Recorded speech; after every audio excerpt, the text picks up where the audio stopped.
because there was a reading last night on Twelfth Night. So this is the Twelfth Night. I mean, this is yesterday was Twelfth Night. So yeah, if you count from what, the 25th. Yep. Yeah.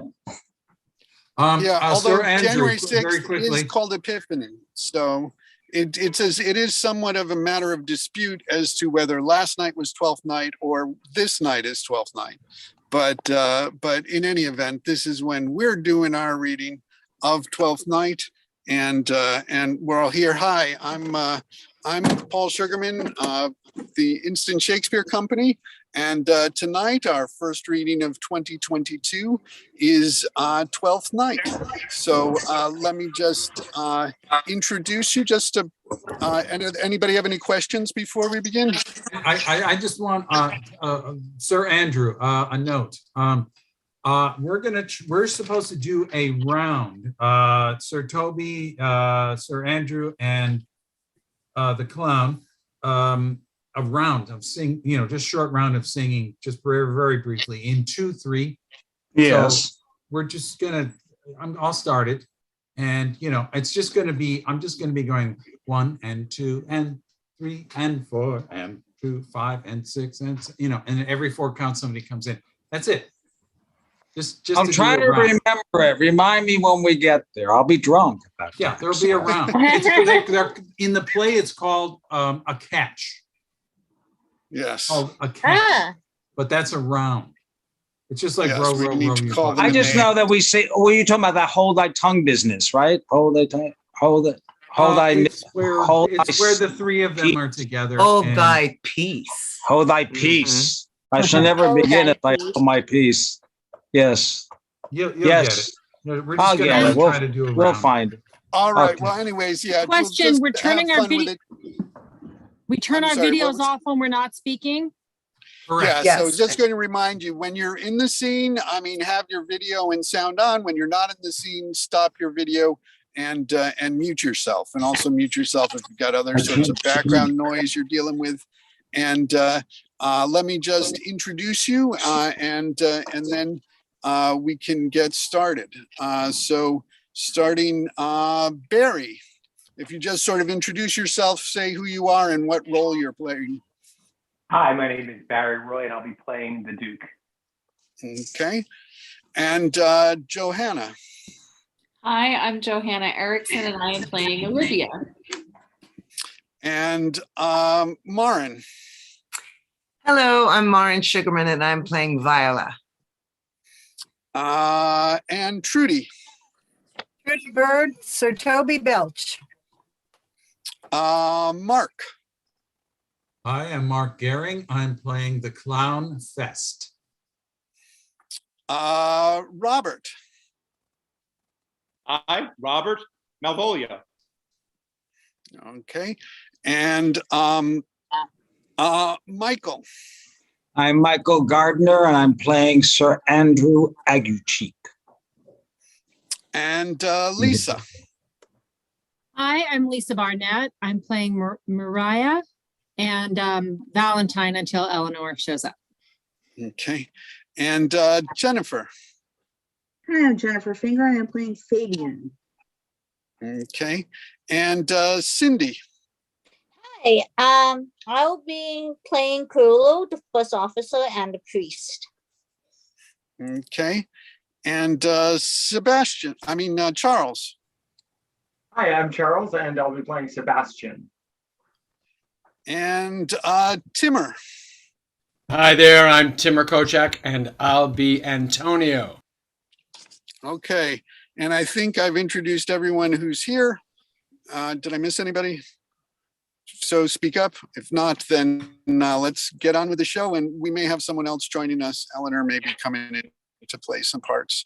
But this is Twelfth Night, or What You Will. So we're not going to be reading the stage directions. Just the thing is that these are instant, unrehearsed readings. So the important thing is to have fun with the text. So have at it and have a great time. Thank you. Thank you, Paul. If music be the food of love, play on. give me excess of it. That's pathetic. The appetite may sicken and so die.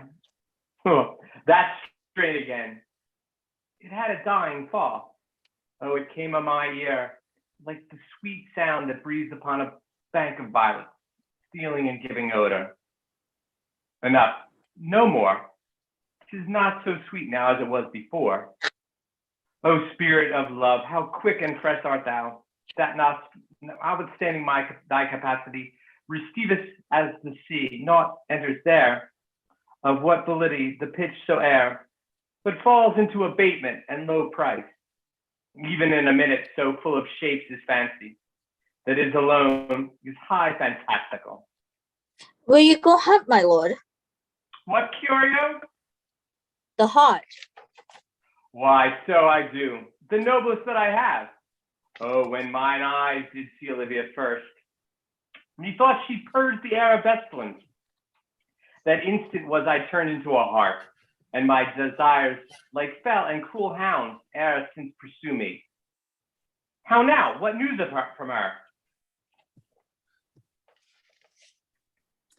So please, my lord, I might not be admitted, but from her handmaid, do return this answer. The element itself, till 7 years' heat, shall not behold her face in ample view, but like a cloistress she will veiled walk, and water once a day her chamber round, with eye offending brine. All this to season a brother's dead love, which she would keep fresh and lasting in her sad remembrance. Oh, she hath a heart of that fine frame to pay this debt of love, but to a brother, how will she love when the rich golden shaft hath killed the flock of all affection's health that live in her? When liver, brain, and heart, these sovereign thrones, are all supplied and filled, how sweet perfections with oneself king, away from me to sweet bed of flowers. Love thoughts lie rich when canopy was bowers.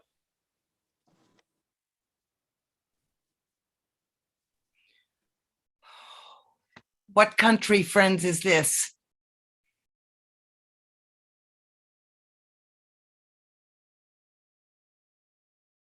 You're muted.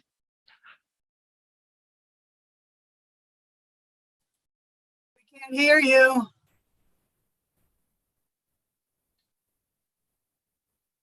Still muted. This is Illyria, lady. Ah, what should I do in Illyria? My brother, he is in Elysium. Perchance he is not drawn. What think you, sailors? It is perchance that you yourself were saved. Oh, my poor brother. And so perchance may he be.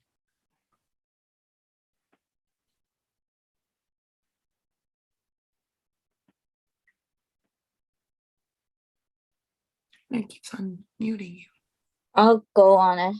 True, madam, and to comfort you with chance, assure you yourself, after our ship did split, when you and those poor numbers safe with you, hang on our diving boat, I saw your brother, most prevalent in pearls, find himself, courage and hope, both teaching him in the patience to a strong mass that lives upon the sea, will like Arion on dolphin's back. I saw him hold acquaintance with the wave, so long as I could see. For saying so, there's gold. Mine own escape unfoldeth to my hope, whereto thy speech serves for authority. And like of him, knowest thou this country?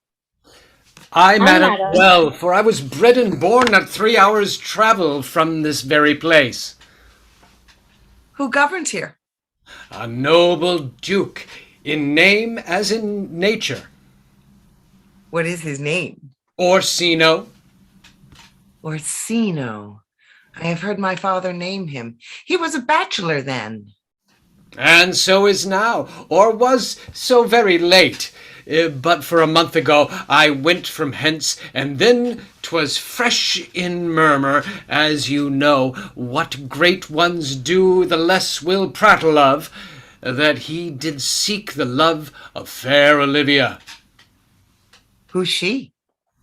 A virtuous maid, the daughter of a count, that did some 12 months since, then leaving her in protection of his son, her brother, who shortly also died, for whose dear love, they say, she hath abjured the sight and company of men.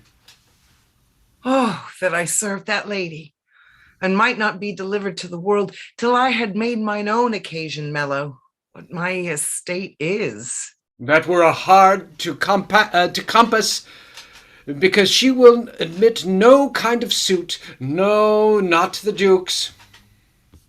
There is a fair behavior in thee, Captain, and though that nature with a beauteous wall doth oft close in pollution, yet of thee I will believe thou hast a mind that suits with this thy fair and outward character. I prithee, and I'll pay thee bounteously, conceal me what I am, and be my aid, for such disguise as haply shall become the form of my intent. I'll serve this Duke. Thou shalt present me as an eunuch to him. It may be worth thy pains, for I can sing and speak to him in many sorts of music that will allow me very worth his service. What else may hap, to time I will commit, only shape thou thy silence to my wit. Be you his eunuch, and your mute I'll be. When my tongue blabs, then let mine eyes not see. I thank thee. Lead on. What a plague means my niece to take the death of her brother thus? I'm sure care's an enemy to life. By my troth, Sir Toby, you must come in earlier a nights. Your cousin, my lady, takes great exceptions to your ill hours. Why, let her accept before accepted. Aye, but you must confine yourself within the modest limits of order. Confine? I'll confine myself no finer than I am. These clothes are good enough to drink in, and so be these boots too, and they be not let them hang themselves in their own straps. That quaffing and drinking will undo you. I heard my lady talk of it yesterday, and of a foolish knight that you brought in one night here to be her wooer. Sir Andrew Aguecheek? Aye, he. He's as tall as any man in Illyria. What's that to the purpose? Why, he has 3,000 ducats a year. He's a very fool and sorry. Aye, but he'll have but a year in all these ducats. He's a very fool and a prodigal. Aye, that you'll say so. He plays the Viola de Gamboys and speaks 3 or 4 languages, word for word, without book, and hath all the good gifts of nature. He hath indeed, almost natural. For besides that, he's a fool. He's a great quarreler, and but that he hath the gift of a coward, to allay the gust he hath in quarreling, 'tis thought among the prudent he would quickly have the gift of a grave. By this hand, they are scoundrels and subtractors that say so of him. Who are they? They that add more o'er, he's drunk nightly in your company. With drinking health to my niece. I'll drink to her as long as there is a passage in my throat, and drink in Illyria. He's a coward and a coistrel that will not drink to my niece till his brains turn to the toe like a parish top. What, wench? Castellano vulgo, for here comes Andrew Agueface. Sir Toby Belch. How now, Sir Toby Belch? Oh, sweet Sir Andrew. And bless you, fair shrew. And you, sir? Sir Andrew, accost. What's that? My niece is a chambermaid. Oh, good Mistress Accost, I desire better acquaintance. My name is Mary, sir. Oh, good Mistress Mary Accost. You mistake, knight. Accost is front her, board her, woo her, assail her. By my troth, I would not undertake her in this company.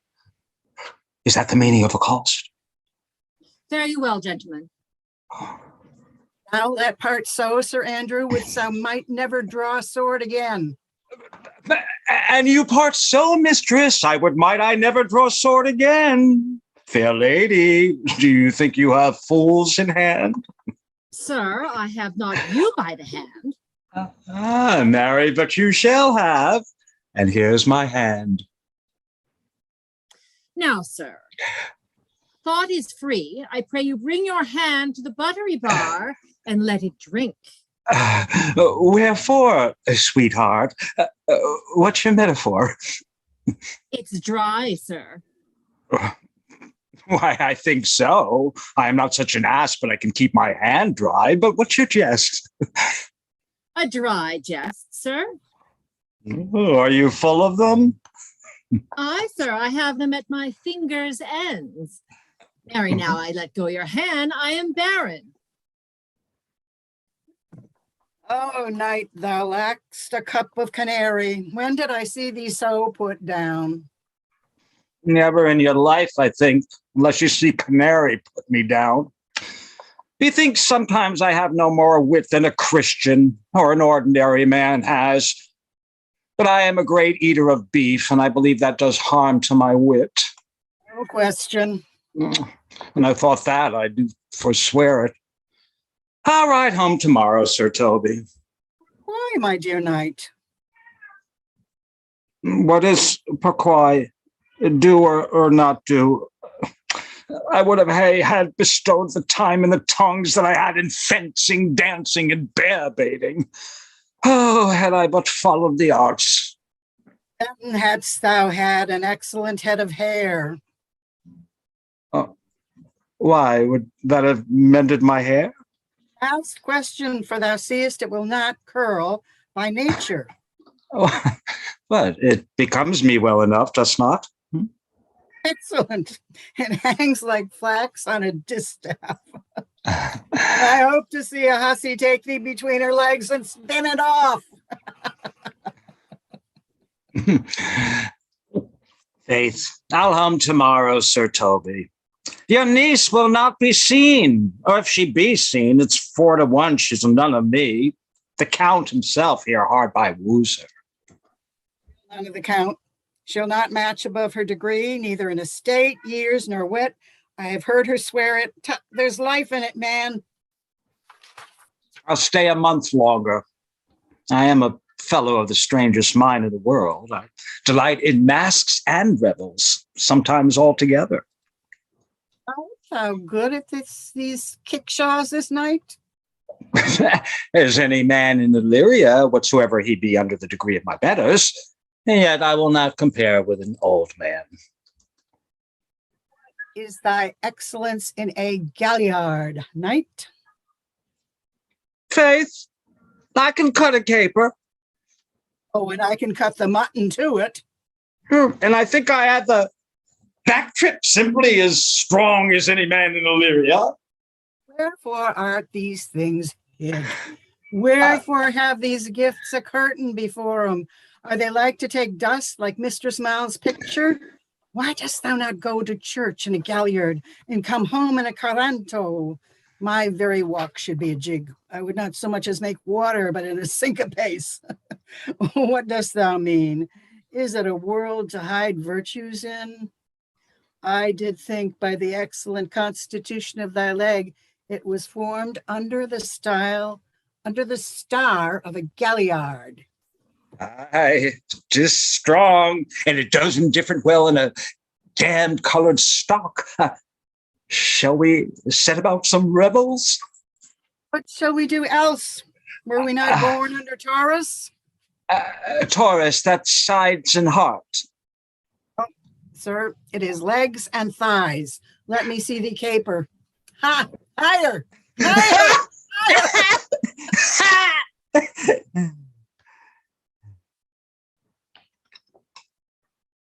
If the Duke continues these favors towards you, Cesario, you are like to be much advanced.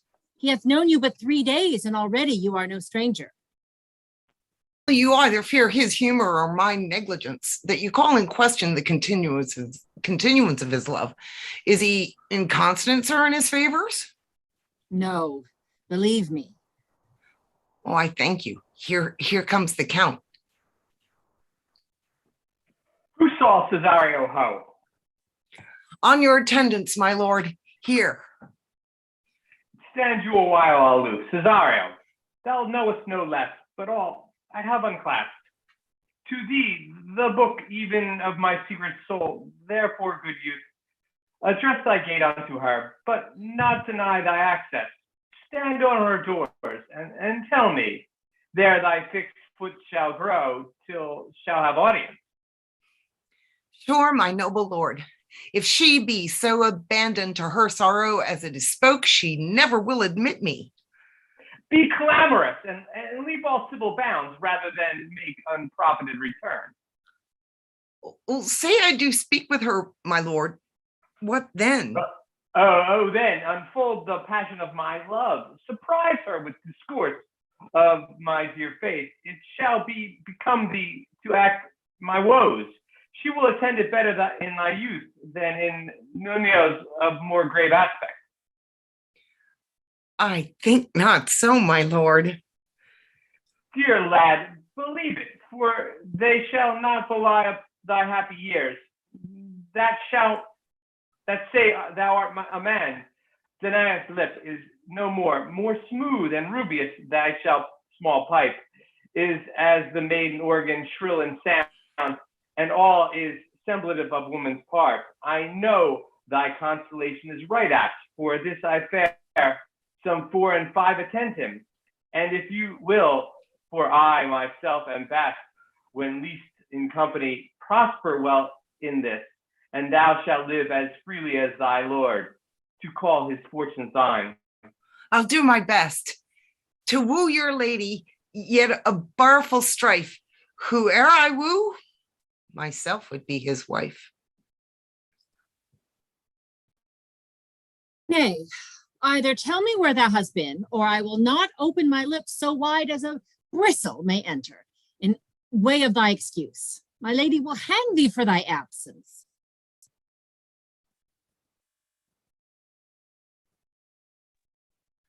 You're muted.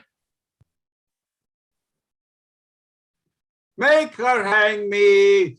He who's hanged in this world has no fear of colors. Make that good. He shall see none to fear. A good Lenten answer. I can tell thee where your saying was born of I fear no colors. Where, good Mistress Mary? In the wars, and that you may be bold to say in your foolery. Well, God give them wisdom that have it, and those that are fools, let them use their talents. Yet you will be hanged for being so long absent, or to be turned away. It is not as good as a hanging to, is not that as good as a hanging to you? Many a good hanging prevents a bad marriage, and for turning away, let summer bear it out. You are resolute then? Not so, neither, but I am resolved on 2 points. That if one break, the other will hold, or if both break, your gaskins fall. Apt, in good faith, very apt. Well, go thy way. If Sir Toby would leave drinking, thou wert as witty a piece of Eve's flesh as any in Illyria. Peace, you rogue, no more of that. Here comes my lady. Makes your excuse wisely, you were best. Oh, wit, and it be thy will, put me into good fooling. Those wits that think they have thee do very often prove fools, and I that am sure I lack thee may pass for a wise man. For what says Quinaplis? Better a witty fool than a foolish wit. God bless thee, lady. Take the fool away. Do you not hear, fellows? Take away the lady. Go to, you're dry fool. I'll know more of you. Besides, you grow dishonest. Two faults, Madonna, that drink and good counsel will amend. For give the dry fool drink, then is the fool not dry. Bid the dishonest man mend himself. If he mend, he is no longer dishonest. If he cannot, let the butcher mend him. Anything that's mended is but patched. Virtue that transgresses is but patched with sin, and sin that amends is but patched with virtue. If that this simple syllogism will serve, so. If it will not, what remedy? As there is no true cuckold but calamity, so beauty's a flower. The lady bade take away the fool, therefore I say again, take her away. Sir, I bade them take you away. Misrisen in the highest degree. Lady, Huculus non facit monachum. That's as much to say as were not motley in my brain.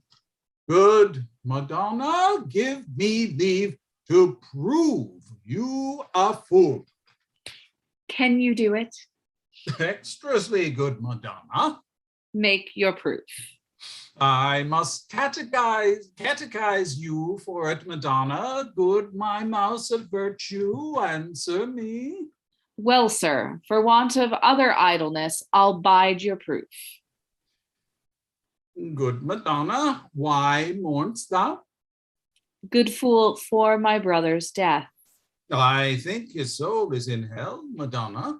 I know his soul is in heaven, fool. More fool, Madonna, to mourn for your brother's soul being in heaven. Take away the fool, gentleman. What think you of this fool, Malvolio? Doth he not mend? Yes, and shall do, till the pangs of death shake him. Infirmity that declares the wise doth ever make the better fool. God send you, sir, a speedy infirmity for the better increasing your folly. Sir Toby will be sworn that I am no fox, but he will not pass his word for 2 pence that you are no fool. How say you to that, Malvolio? I marvel your ladyship takes delight in such a barren rascal. I saw him put down the other day with an ordinary fool that has no more brain than a stone. Look you now, he's out of his guard already. Unless you laugh and minister occasion on him, he's gagged. I protest, I take these wise men that crow so at these kind of fools, no better than the fool zanies. Oh, you are sick of self-love, Malvolio, and taste with a distempered appetite. To be generous, guiltless, and of free disposition is to take those things for bird bolts that you deem cannon bullets. There is no slander in an allowed fool, though he doth do nothing but rail, nor railing in a known discreet man, though he do nothing but reprove. Now, Mercury endue thee with leasing, for thou speakest well of fools. Madam, there is at the gate a young gentleman, much desires to speak with you. From the Count Orsino, is it? I know not, madam. 'Tis a fair young man and well attended. Who of my people hold him in delay? Sir Toby, madam, your kinsman. Fetch him off, I pray you. He speaks nothing but madmen. Fie on him. Go you, Malvolio. If it be a suit from the Count, I am sick or not at home. What you will to dismiss it. Now you see, sir, how your fooling grows old and people dislike it. Thou hast spoke for us, Madonna, as if thy eldest son should be a fool. Whose skull, Jove, crammed with brains? For here he comes. One of thy kin has a most weak pia mater. By mine honor, half drunk. What is he at the gate, cousin? Gentleman. A gentleman. What gentleman? Gentlemen here, a plague of these pickled herring. How now, sir? Good, Sir Toby. Cousin, how have you come so early by this lethargy? I defy lechery. There's one at the gate. I marry. What is he? Let him be the devil any will. I care not. Give me faith, I say. Well, it's all one. What's a drunken man like, fool? Like a drowned man, a fool, and a madman. One draught above heat makes him a fool, the second mads him, and a third drowns him. Go thou and seek the crowner, and let him sit, O my coz, for he's in the third degree of drink. He's drowned, go look after him. He is but mad yet, Madonna, and the fool shall look to the madman. Madam, yon fellow swears he will speak with you. I told him you were sick. He takes him to understand so much and therefore comes to speak with you. I told him you were asleep. He seems to have foreknowledge of that too, and therefore comes to speak with you. What is to be said to him, lady? He's fortified against any detail. Tell him he shall not speak with me. He has been told so, and he says he'll stand at your door like a sheriff's post and the supporter to a bench, but he'll speak to you. What kind of man is he? Why, of mankind. What manner of man? A very ill manner. He'll speak with you, or no. Of what personage and years is he? Not old enough for a man yet, nor young enough for a boy, as a squash is before Pescod, or a codling when 'tis almost an apple. 'Tis with him in standing water between boy and man. He's very well favored, and he speaks very shrewishly. One would think his mother's milk were scarce out of him. Let him approach. Call in my gentlewoman. Gentlewoman, my lady calls. Give me my veil. Come throw it o'er my face. Will once more hear Orsino's embassy.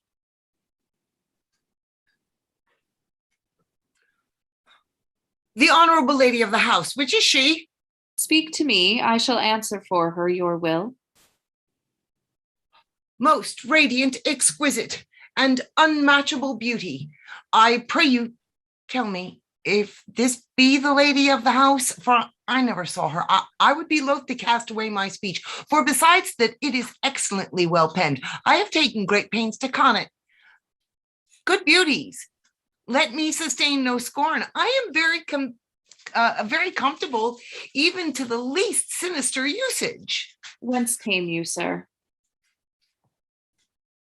I can say little more than I have studied, and that question's out of my part. Good gentleman, give me modest assurance, if you be the lady of the house, that may proceed in my speech. Are you a comedian? No, my profound art. And yet by the very fangs of malice, I swear, I am not that I play. Are you the lady of the house? If I do not usurp myself, I am. Most certain, if you are she, you do usurp yourself. For what is yours to bestow is not yours to reserve, but this is from my commission. I will on with my speech in your praise and then show you the heart of my message. Come to what is important in it. I forgive you the praise. Well, alas, I took great pains to study it, and 'tis poetical. It is the more like to be feigned. I pray you keep it in. I heard you were saucy at my gates and allowed your approach rather to wonder at you than to hear you. If you be not mad, be gone. If you have reason, be brief. 'Tis not that time of moon with me to make one in so skipping a dialogue. Will you hoist sail, sir? Here lies your way. No good, swabber. I am to hold here a little longer. Some mollification for your giant, sweet lady. Tell me your mind. I am a messenger. Sure you have some hideous matter to deliver when the courtesy of it is so fearful. Speak your office. It alone concerns your ear. I bring no overture of war, no taxation of homage. I hold the olive in my hand. My words are as full of peace as matter. Yet you began rudely. What are you? What would you? The rudeness that hath appeared in me have I learned from my entertainment. What I am and what I would are as secret as maidenhead to your ears, divinity to any others, profanation. Give us the place alone. We will hear this divinity. Now, sir, what is your text? Most sweet lady. A comfortable doctrine, and much may be said of it. Where lies your text? In Orsino's bosom. In his bosom? In what chapter of his bosom? To answer by the method, in the first of his heart. Oh, I have read it. It is heresy. Have you no more to say? Good madam, let me see your face. Have you any commission from your lord to negotiate with my face? You are now out of your text, but we will draw the curtain and show you the picture. Look you, sir, such a one I was this present. Is not well done? Excellently done. If God did all. 'Tis in grain, sir. 'Twill endure wind and weather. 'Tis beauty truly blent, whose red and white, nature's own sweet and cunning hand laid on. Lady, you are the coolest she alive. If you will lead these graces to the grave and leave the world no copy. Oh, sir, I will not be so hard-hearted. I will give out divers schedules of my beauty. It shall be inventoried in every particle and utensil labeled to my will. As item 2 lips in different red, item 2 gray eyes with lids to them, item 1 neck, 1 chin, and so forth. Were you sent hither to praise me? I see you what you are. You are too proud. But if you were the devil, you are fair. My lord and master loves you. Oh, such love could be but recompensed though you were crowned the nonpareil of beauty. How does he love me? With adorations, fertile tears, with groans that thunder love, with sighs of fire. Your lord does know my mind. I cannot love him, yet I suppose him virtuous. Know him noble, of great estate, of fresh and stainless youth, in voices well divulged, free, learned, and valiant, and in dimension and the shape of nature, a gracious person. But yet I cannot love him. He might have took his answer long ago.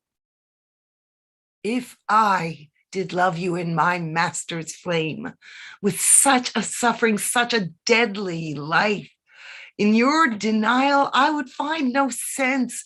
I would not understand it. Why? What would you?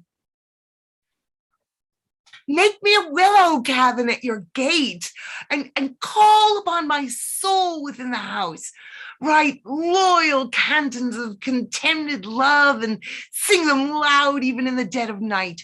Hallow your name to the reverberate hills and make the babbling gossip of the air cry out, Olivia! Oh, you should not rest between the elements of air and earth, but you should pity me. You might do much. What is your parentage? Above my fortunes, yet my state is well. I am a gentleman. Get you to your lord. I cannot love him. Let him send no more, unless perchance you come to me again to tell me how he takes it. Fare you well. I thank you for your pains. Spend this for me. Oh, I am no feet post, lady. Keep your purse. My master, not myself, lacks recompense. Love makes his heart a flint that you shall love, and let your fervor like my master's be, placed in contempt. Farewell, fair cruelty. What is your parentage? Above my fortunes, yet my state is well. I am a gentleman, I'll be sworn thou art. Thy tongue, thy face, thy limbs, actions, and spirit do give thee fivefold blazon, not too fast, soft, soft, unless the master were the man. How now? Even so quickly may one catch the plague. Methinks I feel this youth's perfections with an invisible and subtle stealth to creep in at mine eyes. Well, let it be. What ho, Malvolio? Here, madam, at your service. Run after that same peevish messenger, the Count's man. He left this ring behind him. Would I or not tell him, I'll none of it. Desire him not to flatter with his lord, nor hold him up with hopes. I am not for him. If that the youth will come this way tomorrow, I'll give him reasons for it. Hie thee, Malvolio. Madam, I will. I do not know what, and fear to find mine eye too great a flatterer for my mind. Fate, show thy force. Ourselves we do not owe. What is decreed must be, and be this so.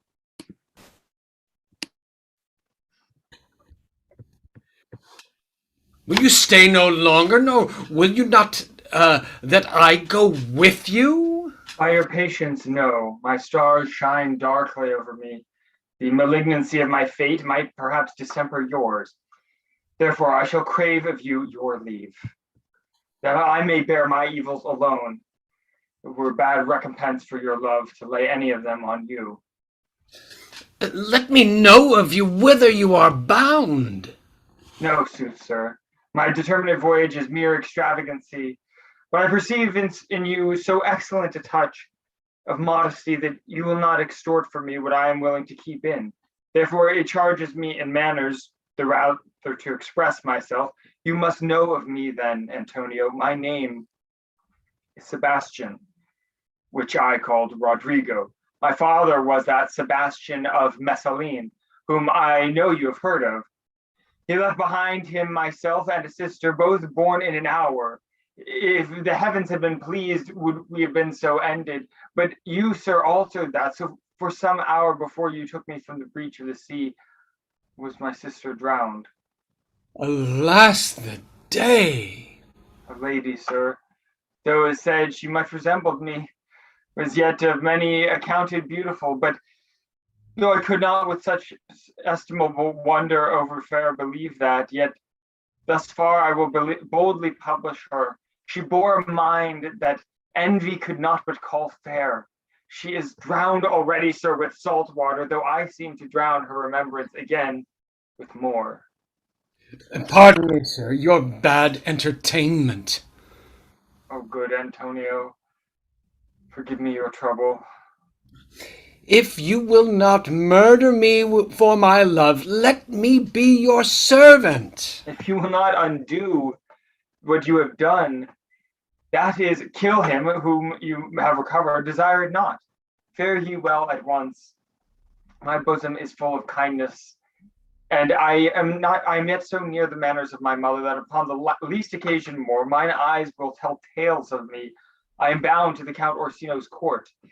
Farewell. The gentleness of all the gods go with thee. I have many enemies in Orsino's court, else would I very shortly see thee there. But come what may, I do adore thee so that danger shall seem sport, and I will go. Were you not even now with the Countess or Olivia? Even now, sir, on a moderate pace, I have since arrived but hither. She returns this ring to you, sir. You might have saved me my pains to have taken it away yourself. She adds, moreover, that you should put your lord into a desperate assurance she will have none of him. And one thing more, that you be never so hardy to come again in his affairs, unless to be to report of your lord's taking of this. Receive it so. She took the ring of me. I'll none of it. Come, sir, you peevishly threw it to her, and her will is it should be so returned. If it be worth stooping for, there it lies. In your eye, if not, be it his that finds it. Oh. I left no ring with her. What means this lady? Fortune forbid my outside have not charmed her. She made good view of me. Indeed, so much that methought her eyes had lost her tongue. For she did speak and starts distractedly. She loved me, sure. Oh, the cunning of her passion invites me in this churlish messenger. None of my lord's ring. Why he sent her none. I am the man. If be so as 'tis, poor lady, she were better love a dream. Disguise, I see thou art a wickedness wherein the pregnant enemy does much. How easy is it for the proper false in women's waxen hearts to set their forms? Oh, alas, our frailty is the cause, not we. For such as we are made of, such we be. How will this fadge? My master loves her dearly, and I, poor monster, fond as much on him. And she, mistaken, seems to dote on me. What will become of this? As I am a man, my state is desperate for my master's love, and as I am a woman now, alas the day, what thriftless sighs shall poor Olivia breathe? Oh, time, thou must untangle this knot, I. 'Tis too hard a knot for me to untie. Approach, Sir Andrew. Not to be abed after midnight is to be up betimes, and deliculo surgere thou knowest. Nay, by my troth, I know it not, but I know to be up late is to be up late. False conclusion. I hate it as an unfilled can to be up after midnight, and to go to bed then is early, so that to go to bed after midnight is to go to bed betimes. Does not our lives consist of the 4 elements? Faith, so they say, but I think it rather consists of eating and drinking. Thou art a scholar. Marion, I say, a stoop of wine. Here comes the fool in faith. Oh, now, my heart, did you never see the picture of we 3? Welcome. Oh. Welcome, yes. Now let's have a catch. By my troth, the fool has an excellent breast. I had rather than 40 shillings I had such a leg and so sweet a breath to sing as the fool has. In sooth, thou wasn't very gracious fooling last night when thou spokest of Pigogormitis of the Valpians, passing the equinitical of Quibus. It was very good in faith. I sent thee 6 pence for thy lemon, hast it? I did impeticos thy gratility, for Malvolio's nose is no whipstock. My lady has a white hand, and the Myrmidons are no bottled ale houses. Excellent. Why, this is the best fooling when all is done. Now a song. Come on. There's a 6 pence for you. Let's have a song. There's a testrel, 2, me 2, of one night giver. Would you have a love song or a song of good life? A love song. I care not for good life. Oh, mistress mine, where are you roaming? Oh, stay and hear your true love's coming, that can, seeing both high and low, drip no further, pretty sweeting, journey's end in lovers' meeting. Every wise man's son doth know. Oh, excellence and good faith. Good. What is love? 'Tis not hereafter. Present wrath hath present laughter. What's to come is still unsure. In delay there lies no plenty. Then come kiss me sweet and 20. Youth's stuff will not endure. A mellifluous voice, so I am a true knight. Contagious breath. Very sweet and contagious in faith. Here by the nose, it is dulcet in contagion. But shall we make the welkin dance indeed? Shall we rouse the night owl in a catch that will draw 3 souls out of one weaver? Shall we do that? You love me? Let's do it.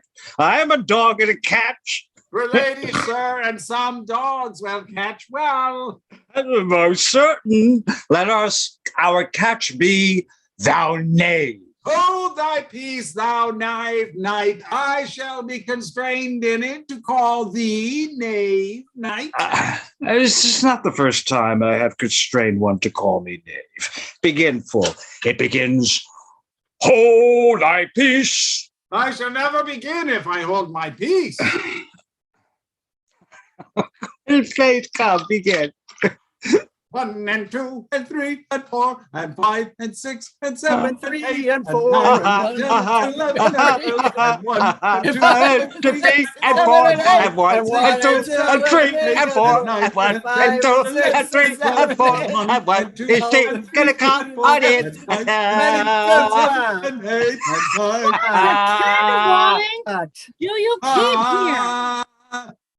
If my lady had not called up her steward Malvolio and bid him turn you out of doors, never trust me. My ladies, a Catayan, we are politicians. Malvolio's a Pega Ramsey, and 3 merry men be we. Am I not consanguineous? Am I not of her blood? Tilly Valley, lady. 1 and 2 and 3 and 4 and 1 and 6 and 7 and 8. Beshrew me, the knight's in admirable fooling. He does well enough if he be disposed, and so do I too. He does it with a better grace, but I do it more natural. Oh, the 12th day of December. Oh, for the love of God. My masters, are you mad? What are you at? Have you no wit, manners, nor honesty, but to gabble like tinkers at this time of night? Do you make an alehouse of my lady's house? That you squeak out your cozy catches without any mitigation or remorse of voice? Is there no respect of place, persons, nor time in you? We did keep time, sir. Snack up.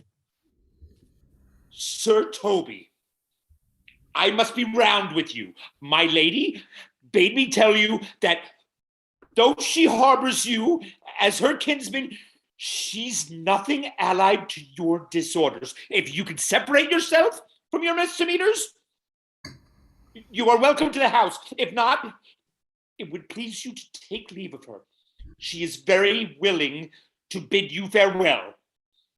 Farewell, dear heart, since I must needs be gone. Nay, good Sir Toby. His eyes do show his days are almost done. Is it even so? I will never die. Sir Toby, there you lie. This is much credit to you. Shall I bid him go? What, and if you do? Shall I bid him go and spare not? Oh, no, you dared not. Out of tune, sir, you lie. Art any more than a steward? Dost thou think because thou art virtuous, there shall be no more cakes and ale? Yes, by Saint Anne, and ginger shall be hot in the mouth too. Thou art in the right. Go, sir, rub your chain with crumbs. A stoup of wine, Maria. Mistress Mary, you prized my lady's favor at anything more than contempt. You would not give means for this uncivil rule. She shall know of it by this hand. Go shake your ears. 'Twere as good a deed as to drink when a man's hungry, to challenge in the field, and then to break promise with him and make a fool of him. Do it, knight. I'll write thee a challenge, or I'll deliver thy indignation to him by word of mouth. Sweet Sir Toby, be patient for tonight.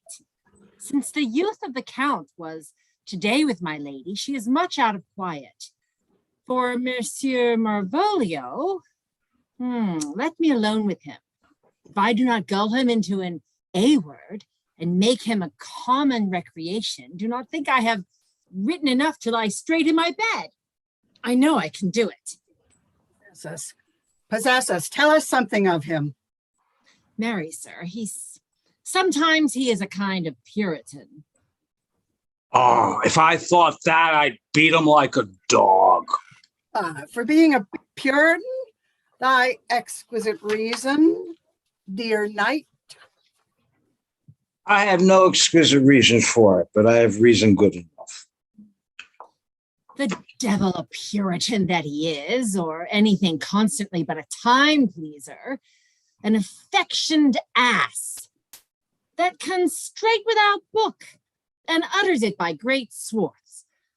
The best persuaded of himself, so crammed as he thinks with his excellencies, that it is his grounds of faith that all that look on him love him, and on that vice in him will my revenge find notable cause to work. What wilt thou do? I will drop in his way some obscure epistles of love, wherein by the color of his beard, the shape of his leg, the manner of his gait, the expression of his eye, forehead, and complexion, he shall find himself most feelingly personated. I can write very like my lady, your niece. On a forgotten matter, we can hardly make distinctions of our hands. Excellent. I smell a device. I smell it in my nose, too. Now think by the letters that thou wilt drop, that they come from my niece, and that she's in love with him. My purpose is indeed a horse of that color. And your horse now would make him an ass. Ass, I doubt not. Oh, it will be admirable. Sport royal, I warrant you. I know my physic will work with him. I will plant you two, and let the fool make a third, where he shall find the letter, observe his construction of it. For this night, to bed, and dream on the event. Farewell. Night, Penthesilea. Before me, she's a good wench. She's a eagle, true bred, and one that adores me. What of that? I was adored once, too. To bed, Knight. Thou hadst need to send for more money. If I cannot recover your niece, I am a foul way out.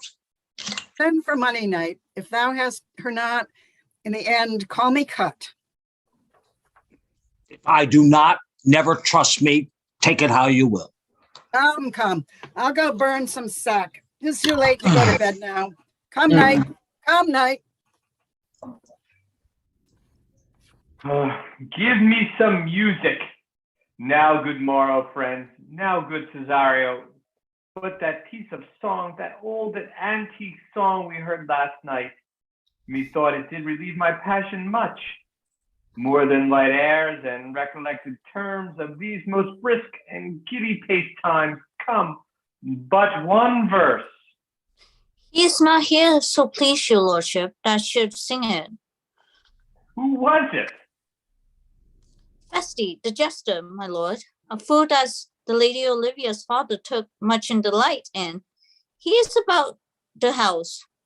Seek him out, and play that tune the while. Come hither, boy, if ever thou shalt love in the sweet pangs of it, remember me, for such as I am. All true lovers are, unstayed and skittish in all motions else, save in constant image of that creature that is beloved. How dost thou like this tune? It gives the very echo to the seat where love is throned. Thou dost speak masterfully. My life upon young thou art thine eye, has stayed upon some favor that it loves. Has it not, boy? A little by your favor. What kind of woman is it? Of your complexion. She is not worthy then. What years, faith? About your years, my lord.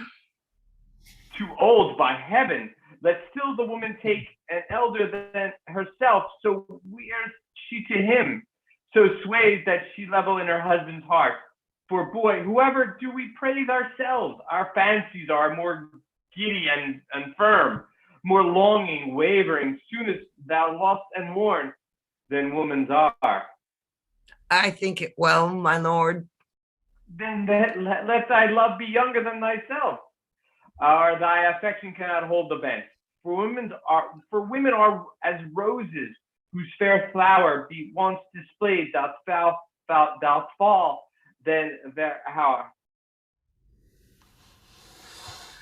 And so they are, alas, that they are so, to die even when they to perfection grow. Oh, fellow, come.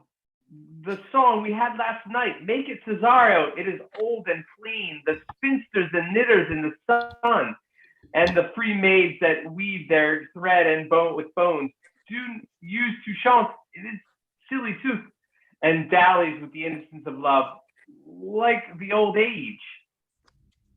Are you ready, sir? I prithee sing. Come away, death. And in sad cypress let me be laid. Fly away, breath. I am slain by a fair, cruel maid. My shroud of white stuck all with you. Oh, prepare it. My part of death, no one so true did share it. Not a flower sweet, on my black coffin let there be strewn. Not a friend greet my poor corpses. Where my bones shall be thrown. 1,000 sighs to save, lay me, oh where, sad true lover, never find my grave. To weep there. Oh, there's for thy pains. No pain, sir. I take pleasure in singing, sir. I'll pay thy pleasure then. Truly, sir, and pleasure will be paid one time or another. Give me now leave to leave thee. Now, the melancholy god protect thee, and the tailor make thy doublet of changeable taffeta, for thy mind is a very opal. I would have men of such constancy put to sea, that their business might be everything and their intent everywhere, for that's it. That's always makes a good voyage of nothing. Farewell. Let all rest give place. Once more, Cesario, get thee to yon some sovereign cruelty. Tell her my love, more noble than the world, prizes not quantity of dirty lands. The parts that fortune hath bestowed upon her, tell her I hold as giddily as fortune, but 'tis that miracle of queen of gems that nature planks her in attracts my soul. But if she cannot love you, sir. It cannot be so answered. But sooth, but you must. Say that some lady, as perhaps there is, hath for your love as great a pang of heart as you have for Olivia. You cannot love her. You tell her so. Must she not then be answered? There is no woman's size can bide the beating of so strong a passion as love doth give my heart. No woman's heart so big to hold so much. They lack retention. Alas, their love may be called appetite. No motion of the liver, but the palate that suffer serpent torment and revolt. But mine is all as hungry as the sea, and can digest as much, make no compare between the love of a woman can bear me, and that I love, oh, Olivia. Aye, but I know. What dost thou know? Too well what love women to men may owe. In faith, they are as true of heart as we. My father had a daughter, loved a man, as it might be, perhaps, were I a woman, I should, your lordship. And what's her history? A blank, my lord. She never told her love, but let concealment like a worm in the bud feed on her damask cheek. She pined in thought, and with a green and yellow melancholy, she sat like patience on a monument, smiling at grief. Was not this love indeed? We men may say more, swear more, but indeed our shows are more than will, for still we prove much in our vows, but little in our love. But did thy sister of her love my boy? I am all the daughters of my father's house, and all the brothers too, and yet I know not. Sir, shall I to this lady? It's that the theme to her in haste. Give her this jewel. Say, my love can give no place, but buys no deny.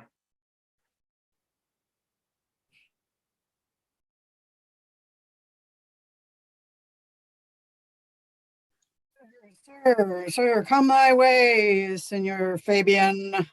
Yay, I'll come. If I lose a scruple of this sport, let me be boiled to death with melancholy.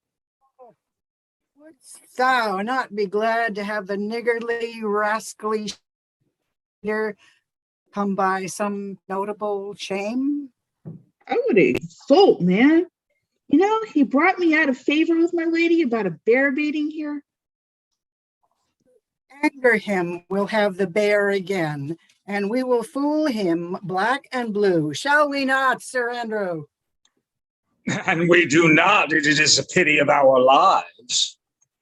Here comes the little villain. How now, my metal of India? Get ye all three into the box tree. Malvolio's coming down this walk. He has been yonder in the sun, practicing behavior to his own shadow this half hour. Observe him for the love of mockery, for I know this letter will make a contemplative idiot of him. Close in the name of jesting. Lie thou there, for here comes the trout that must be caught with the tickling.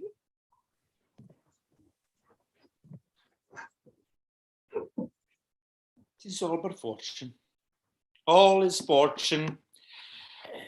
Maria once told me she did affect me, and I have heard her self come thus near that she should fancy it should be one of my complexion.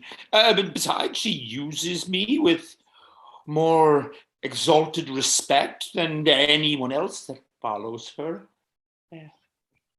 What should I think on it? Here's an overweening rogue. Oh, peace. Contemplation makes a rare turkey cock of him. How he jets under his advanced plumes. I could so beat the rogue. Eats, I say. Count Malvolio. Rogue. Pistol him. Peace. There is example for it. The Lady of Strachey married the yeoman of the wardrobe. Fie on him, Jezebel. Oh, peace. Now he's deeply in. Look how imagination blows him. Having been 3 months married to her, sitting in my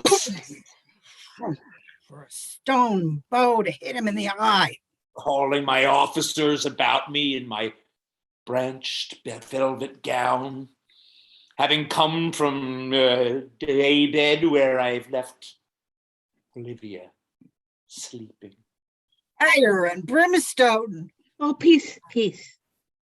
And then to have the humor of state, and after demure travail of regard, telling them I know my place as they should do theirs, and ask for my kinsman, Toby. Shackles. Oh, peace. Now. 7 of my people with an obedient start make out for him. I frown the while, and perchance wind my watch and play with some rich jewel. Toby approaches, curtsies there to me. Tell this fellow live. Or silence be drawn from us with cars.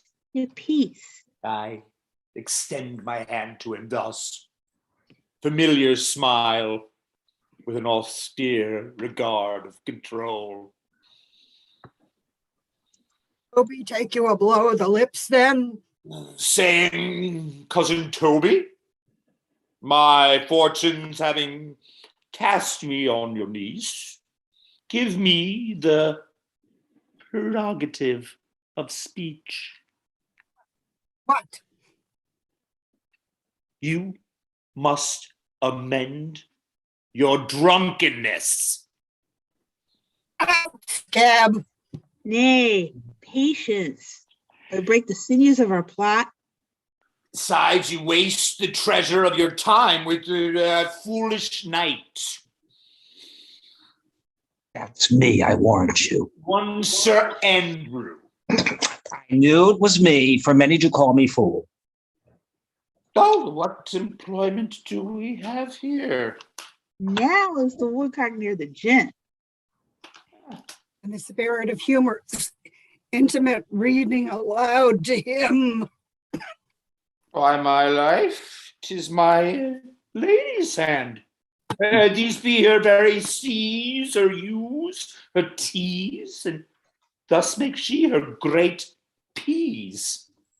It is in contempt of question her hand. Her C's, her U's, and her T's. Why that? To the unbeknown beloved, this and my good wishes. Her very phrases. By your leave, wax soft, and the impression, the lucus, which she uses to seal. 'Tis my lady.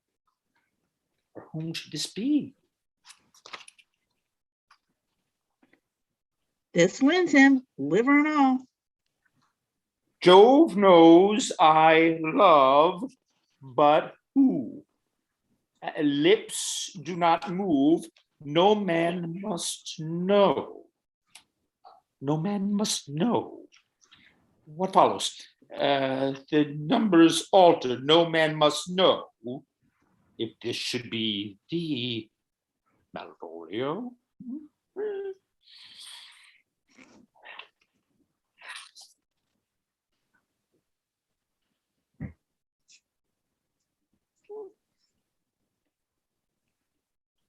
I may command where I adore, but silence like a lucrous knife with bloodless stroke my heart doth gore.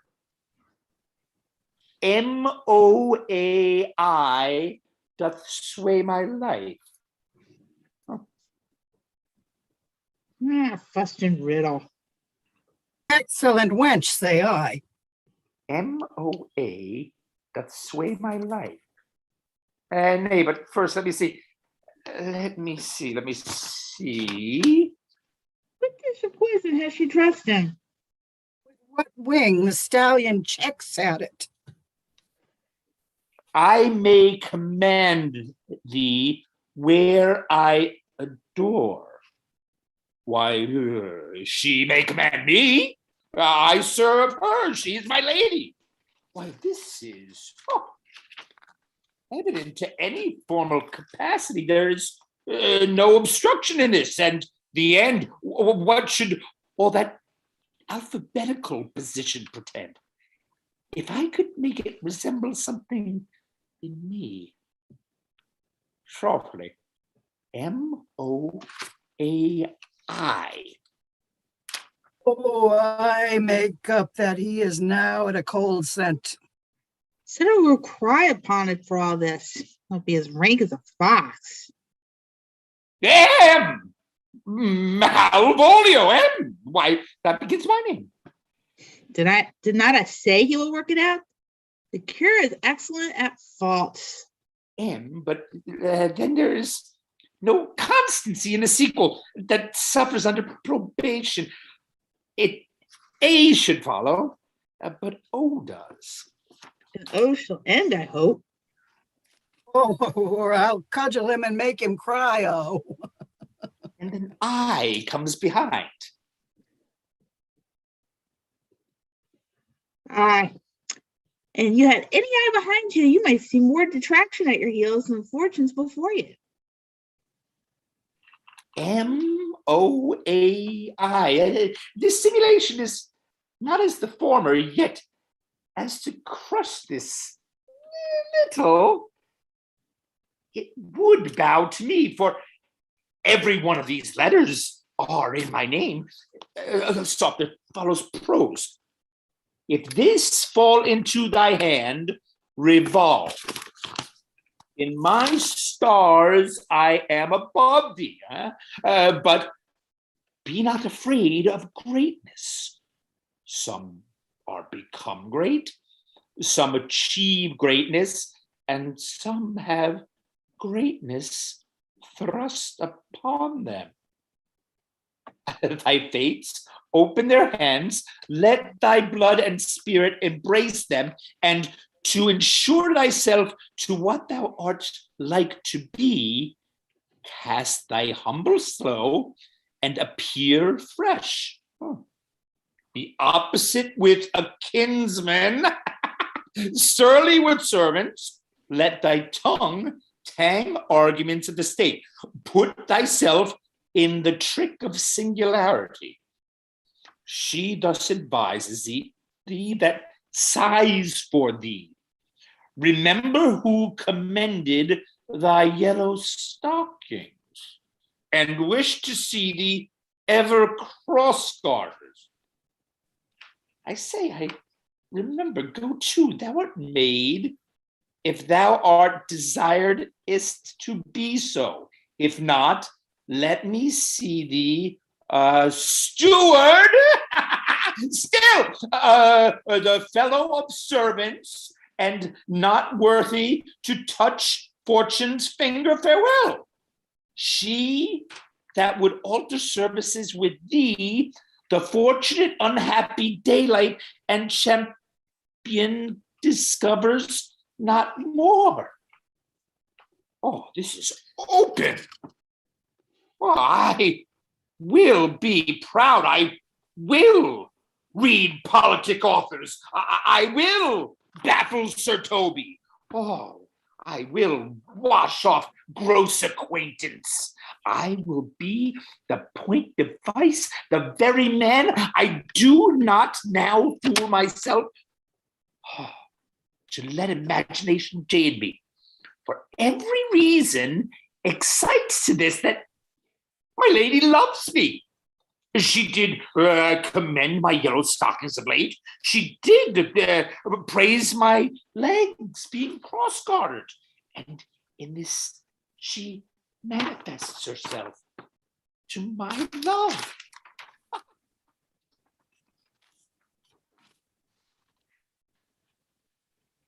And with kind injunction drives me to the habits of her liking. I thank my stars. I am happy. I will be strange, stout, in yellow stockings and cross-gartered, even with the swiftness of putting on. Jove and my stars be praised. Oh, yet here's a postscript.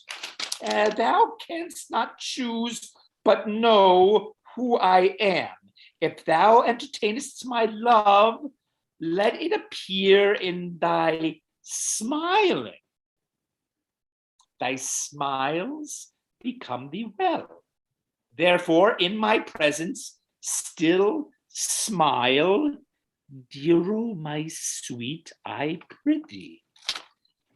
Oh. Jove, I thank thee. I will smile. I will do everything that thou wilt have me. That is my part of this sport for a pension of thousands to be paid for the trophy. I could marry the wench for this device. Oh, so could I too. And has no other dowry with her but such another jest. Nor I neither. Here comes my noble goat catcher. Thou set thy foot on my neck. Nor mine either. Shall I play my freedom at tay-trip and become my bond slave? And faith or I either. Why, thou hast put him in such a dream that when the image of it leaves him, he must run mad. Nay, but say true. Does it work upon him? Like aquavit with a midwife. If you will then see the fruits of the sport, mark his first approach before my lady. He will come to her in yellow stockings, and 'tis a color she abhors, and cross-gartered, a fashion she detests. And he will smile upon her, which will now be so unsuitable to her disposition, being addicted to a melancholy as she is, that it cannot but turn him into a notable contempt. If you will see it, follow me. The gates of Tartar, thou most excellent devil of wit. I'll make one too.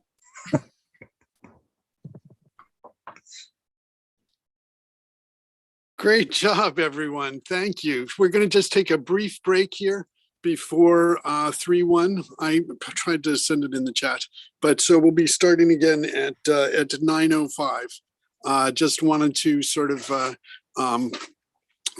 let everyone know that how much I'm enjoying this, and also that I'm so excited that this is our first reading of the year for Instant Shakespeare, starting off with Twelfth Night. And yes, there is a fair discussion as to whether tonight is Twelfth Night or last night was Twelfth Night, but it's still around there. It's closer. We actually did this on January 16th last year, so we're closer to Twelfth Night still. And of course, in the course of the play, you know, there's no reference whatsoever to the date, and it's thought it was because it was at a something to It was done at a special time they have an idea that it was done for a court performance for a visiting dignitary, and that there was some sort of inside joke with Twelfth Night. But I also wanted to let you know that what we're going to be doing a lot of stuff this month, just celebrating playwrights, celebrating the birthday of Moliere. January 15th will be Moliere's 400th birthday. And he's done a lot of great things, and we've been doing a lot of, if you've been following last year, Simone Coonrod has put together a number of really excellent Moliere readings. I mean, Charles, I think you were in some of those. And we're doing a special presentation of Psyche, which was a play, which was actually sort of a kind of a serious play by Moliere that he performed for the king. And so we'll have that on next Saturday. And then on the end of the month, on January 29th, would be Chekhov's birthday. Anton Chekhov. Yes. Yeah. Yes. And so I think it'd be good. Yeah, he's great. And I think it'd be good to have a celebration and to have a sort of, instead of doing, because I do want to do readings of all of his plays this year, including ones that I haven't read yet. But I mean, maybe to just for this, that if people have some Chekhov that they want to bring and share, or if there's like a scene you want to work on with somebody, that if you could do that, or some of the one acts that he wrote, I mean, one of his one acts. I mean, we think of Chekhov as this great dramatic writer, but I mean, the way he made his bread and butter, his money, was his comic plays. So he was like, I don't know, not a Neil Simon, but more like a Norman Lear. I have a question about last year, because I haven't seen the email from last year. So do you have like the Zoom thing from last year so I could check it out? The recordings? Yeah, actually we have our own YouTube channel, the Instant Shakespeare Company YouTube channel, and all of our readings are there. And I'm trying to check it out, but it went into another place, which is weird. Instant Shakespeare Company. On YouTube, we have the old channel, and this is where this is going up live. We do most of these readings live onto YouTube, I see, and they stay up there.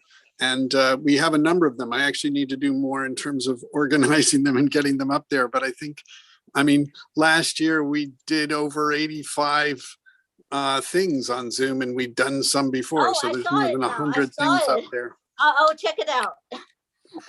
But I just wanted to say that it's so great that Moliere guy and the Chekhov guy are still working at their age. That's amazing. Yeah. It's true. Yeah, but they're not collecting royalties, which is that's why we do it. I mean, with Betty White gone, it's so good that we still have Moliere and Chekhov around. That's great. Yeah, well, that's the advantage that writers have over actors. And with both Shakespeare and Moliere, you had writers who were actors. Is that in writers, we still know Shakespeare as his work comes on. We only can sort of conjecture what his performances were like, but because he wrote these marvelous plays, as did Moliere, that's how they're still with us and still alive. Anyways, so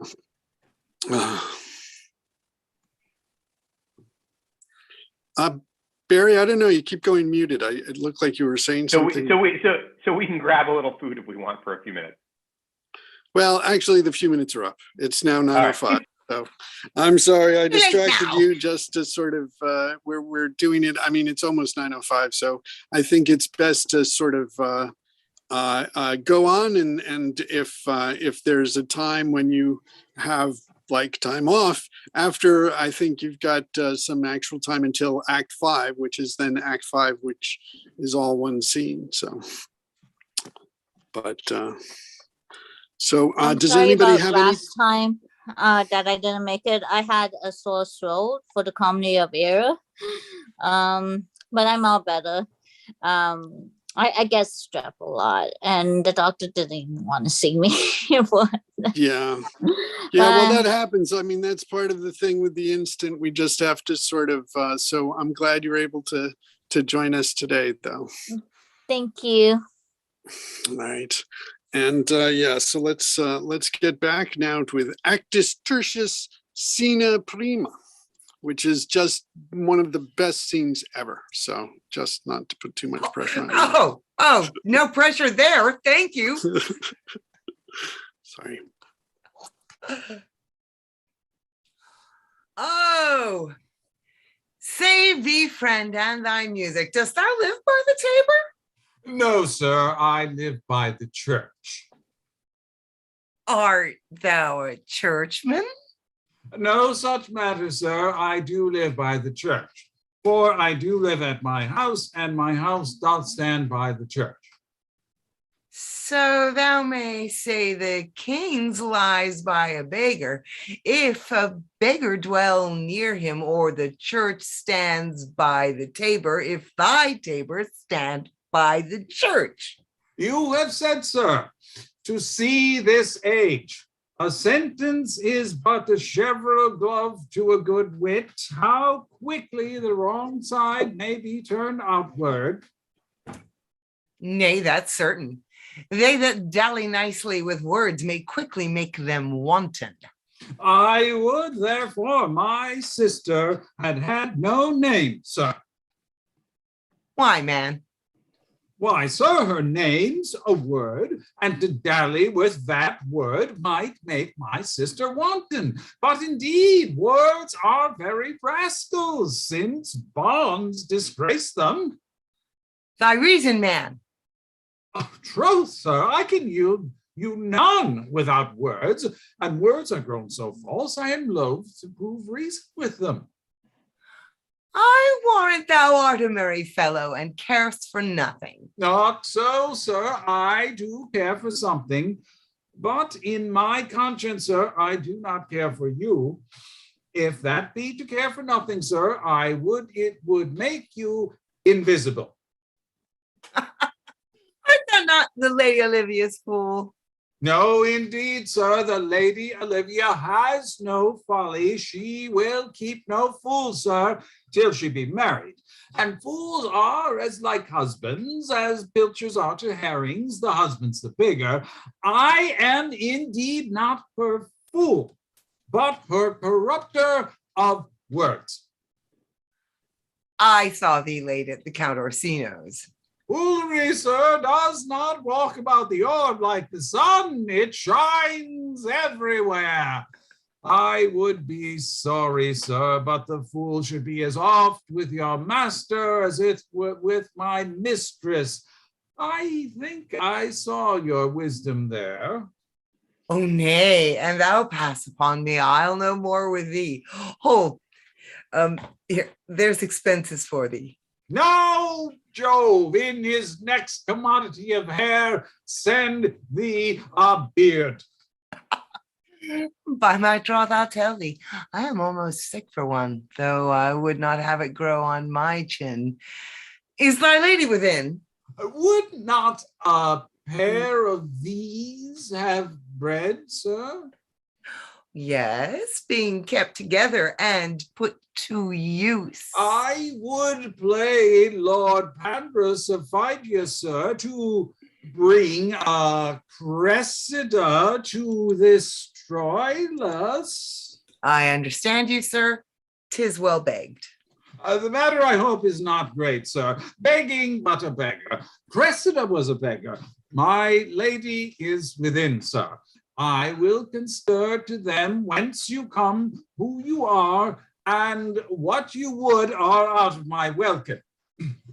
I might say element, but the word is overworn. Oh, this fellow is wise enough to play the fool, and to do that well craves a kind of wit.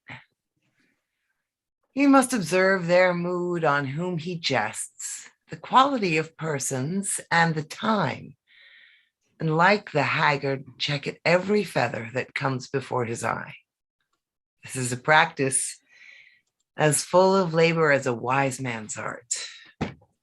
For folly that he wisely shows is fit, but wise men's folly fain quite taint their wit. Thank you, gentlemen. And you, sir. Je vais God, monsieur. Why êtes-vous souhaite votre serviteur? I hope, sir, you are, and I am yours. Will you encounter the house? My niece is desirous you should enter, if your trade be to her. I am bound to, niece, sir. I mean, she is the list of my voyage. Taste your legs, sir. Put them to motion. My legs do better understand me, sir, than I understand what you mean by bidding me taste my legs. I mean to go, sir, to enter. Well, I will answer you with gate and entrance, but we are prevented. Most excellent and accomplished lady, the heavens rain odors on you. That you, rare courtier, rain odors? Well, My matter hath no voice, lady, but to your own, most pregnant and vouchsafed ear. odors, pregnant, and vouchsafed. I'll get them all three already. Let the garden door be shut and leave me to my hearing. Give me your hand, sir. My duty, madam, and most humble service. What is your name? Cesario is your servant's name, fair prince. Jennifer, can you mute your video? Thank you. Cesario, sir, is your Cesario, sir, is your servant's name, fair princess? My servant, sir. 'Twas never merry world since lowly feigning was called compliment. Your servant to the Count Orsino youth. And here's yours, and his must needs be yours. Your servant's servant is your servant, madam. For him, I think not on him. For his thoughts would they were blankets rather than filled with me. Madam, I come to whet your gentle thoughts on his behalf. Oh, by your leave, I pray you. I bade you never speak again of him, but you would undertake another suit. I had rather hear you to solicit that than music from the spheres. Dear lady, give me leave, beseech you. I did send after the last enchantment you did hear a ring in chase of you. So did I abuse myself, my servant, and I fear me you. Under your hard construction must I sit, to force that on you in a shameful cunning, which you knew none of yours. What might you think? Have you not set mine honor at the stake and baited it with all the unmuzzled thoughts that tyrannous heart can think? To one of your receiving enough is shown. A cypress, not a bosom, hides my heart, so let me hear you speak. I pity you. That's a degree to love. No, not agrees, for 'tis a vulgar proof that very oft we pity enemies. Why then, methinks, 'tis time to smile again. O world, how apt the poor are to be proud. If one should be a prey, how much the better to fall before the lion than the wolf. Bong. The clock abraids me with the waste of time. Be not afraid, good youth, I will not have you, and yet when wit and youth is come to harvest, your wife is like to reap a proper man. There lies your way, due west. Then westward ho. Grace and good disposition attend your ladyship. You'll nothing to my lord by me? Stay, I prithee tell me what thou thinkst of me. That you do think you are not what you are. If I think so, I think the same of you. Then think you right, I am not what I am. I would you were as I would have you be. Would it be better, madam, than I am? I wish it might, for now I am your fool. Oh, what a deal of scorn looks beautiful. In the contempt and anger of his lip, a murderous guilt shows not itself more soon than love that would seem hid. Love's night is none, Cesario, by the roses of the spring, by maidhood, honor, truth, and everything. I love thee so that maugre all thy pride, nor wit nor reason can my passion hide. Do not extort thy reasons from this clause, for that I woo. Thou therefore hast no cause, but rather reason thus with reason fetter. Love sought is good, but given unsought is better. By innocence, I swear, and by my youth, I have one heart, one bosom, and one truth, and that no woman has, nor never none shall mistress be of it, save I alone. And so adieu, good madam, nevermore will I my master's tears to you deplore. Yet come again, for thou perhaps mayst move that heart which now abhors to like his love.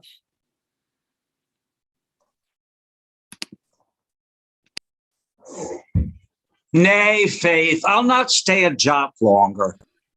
Reason, dear Venom, give thy reason. You must needs yield your reason, Sir Andrew. Mary, I saw your niece do more favors to the Count's serving man than ever she bestowed upon me. I saw it in the orchard. Did she see thee the while, old boy? Tell me that. As plain as I see you now. This was a great argument of love in her towards you. Slight. Will you make an ass of me? I will prove it legitimate, sir, upon the oaths of judgment and reason. They have been grand jurymen since before Noah was a sailor. She did show favor to the youth in your sight only to exasperate you, to awake your dormouse valor, to put fire in your heart and brimstone in your liver. You should then have accosted her, and with some excellent jest, fire new from the mint, you should have baited the youth into dumbness. This was looked for at your hand, and this was balked. The double guilt of this opportunity you let time wash off, and you are now sailed into the north of my lady's opinion, where you will hang like an icicle on a Dutchman's beard unless you do deem it by some laudable attempt, either of valor or policy. And it be any way, it must be with valor, for policy I hate. I'd as lief be a brownist as a politician. And build me thy fortunes upon the basis of valor. Challenge me, the Count's youth, to fight with him. Hurt him in 11 places. My niece shall take note of it, and assure thyself there is no love broker in the world can more prevail in man's commendation with woman than report of valor. There is no way but this, Sir Andrew. Will either of you bear me a challenge to him? Go, write it in a martial hand, be cursed and brief. It is no matter how witty, so it be eloquent and full of invention. Taunt him with the license of ink. If thou'st him some thrice, it shall not be amiss. And as many lies as will lie on thy sheet of paper, although the sheet were big enough for the bed of ware in England, set him down, go about it. Let there be gall enough in thy ink, though you write with a goose pen, no matter about it. Where shall I find you? We'll call thee at the cubiculo. Go. Oh. This is a dear mannequin to you, Sir Toby. I've been dear to him, lad, some 2,000 strong or so. We shall have a rare letter from him, but you will not deliver it. Trust me then, and by all means stir on the youth to an answer. I think oxen and wain ropes cannot hail them together. For Andrew, if he were opened and you find so much blood in his liver as will clog the foot of a flea, I'll eat the rest of the anatomy. And his opposite, the youth bears in his visage no great presage of cruelty. Look where the youngest wren of 9 comes. If you desire the spleen, and will laugh yourselves into stitches, follow me. Yon gull Malvolio is turned heathen, a very renegatho, for there is no Christian that means to be saved by believing rightly, can ever believe such impossible passages of grossness. He's in yellow stockings. Cross-gartered? Most villainously, like a pedant that keeps a school in the church. I have dogged him like his murderer. He does obey every point of the letter that I dropped to betray him. He does smile his face into more lines than in the new map with the augmentation of the Indies. You have not seen such a thing as 'tis. I can hardly forbear hurling things at him. I know my laddie will strike him, my lady will strike him. If she do, he'll smile and take it for a great favor. Bring us to where he is.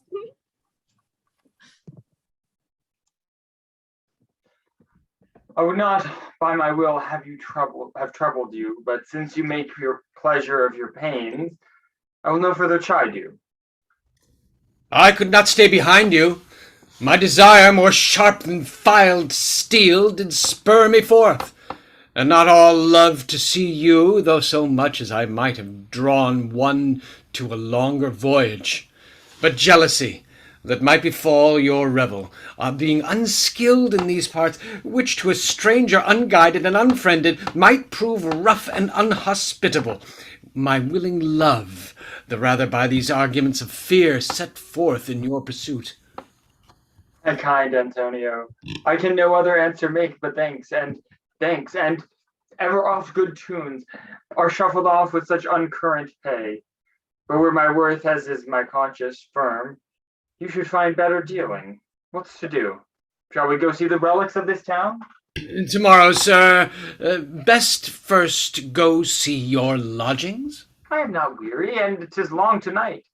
I pray you let us satisfy our eyes with the memorials and the things of fame that do renown this city. Would you'd pardon me? I do not without danger walk these streets.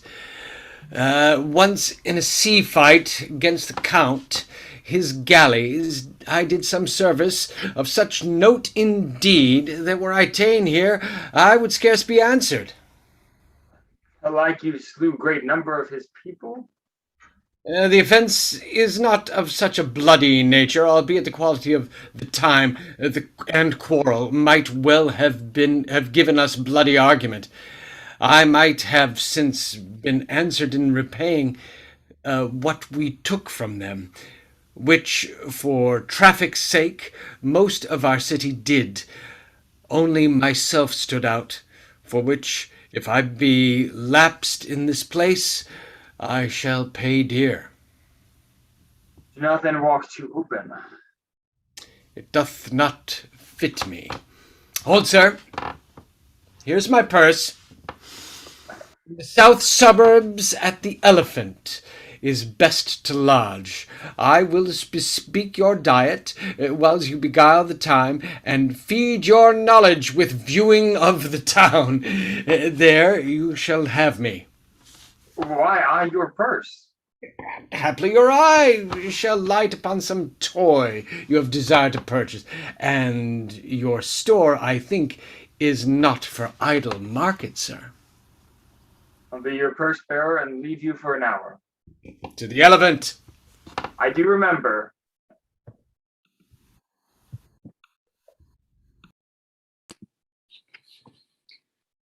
I have sent after him. He says he'll come. How shall I feast him? What bestow of him? For youth is bought more oft than begged or borrowed. I speak too loud. Where's Malvolio? He is sad and civil and suits well for a servant with my fortunes. Where is Malvolio? He's coming, madam, but in a very strange manner. He is sure possessed, madam. Why, what's the matter? Does he rave? No, madam, he does nothing but smile. Your ladyship were best to have some guard about you. If he come, for sure, the man is tainted in his wits. Go call him hither. I am as mad as he, if sad and merry madness equal be. How now, Malvolio? Sweet lady. Oh, oh. Smilest thou? I sent for thee upon a sad occasion. Sad lady. I could be sad. This does make some obstruction in the blood, this cross-gartering, but what of that? If it please the eye of one, it is with me as the very true sonnet is. Please one, please all. Why, how dost thou, man? What is the matter with thee? Not black in my mind, though yellow in my legs. It did come to his hands, and compounds shall be executed. I think we do know the sweet Roman hand. Wilt thou go to bed, Malvolio? To bed, aye, sweetheart, and I'll come to thee. God comfort thee. Why dost thou smile so and kiss thy hand so often? How do you, Malvolio? At your request, yes, nightingales enter doors. Why appear you with this ridiculous boldness before my lady? Be not afraid of greatness. What meanst Well, thou wait. by that, Some Malvolio? born great, Huh? some achieve greatness, What sayest thou? some have greatness thrust upon. Heaven restore thee. Remember who commended thy yellow stockings, Thy yellow stockings. and wished to see thee cross-gartered. Cross-gartered. Go to, thou art made, if thou desirest to be so. Am I maid? If not, let me see thee a servant still. Why, this is very midsummer madness.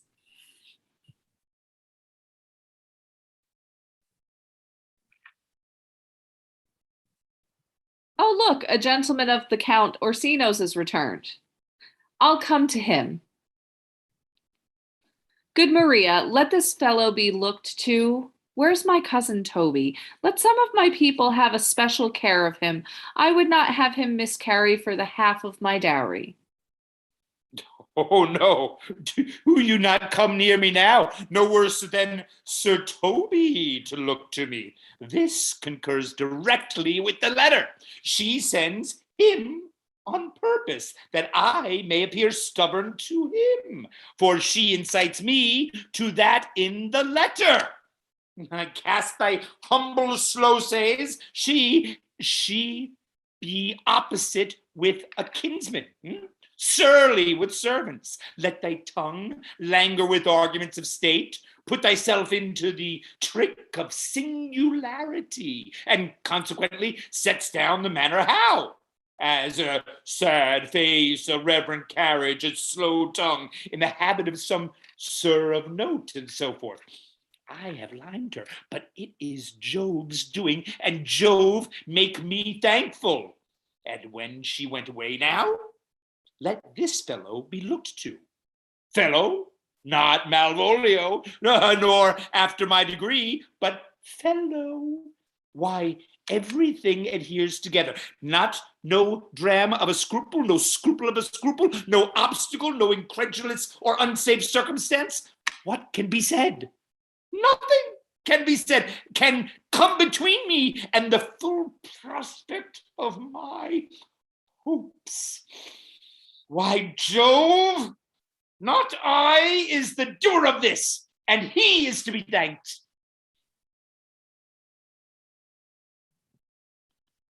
Which way is he in the name of sanctity? If all the devils of hell be drawn in little, and Legion himself possessed him, yet I'll speak to him. Here he is, here he is. How's it with you, sir? How's it with you, man? Go off, I discard you. Let me enjoy my private. Go off. Lo, how hollow the fiend speaks within him. Did not I tell you? Sir Toby, my lady prays you have a care of him. Ha, ha. Does she so? Deal gently with him.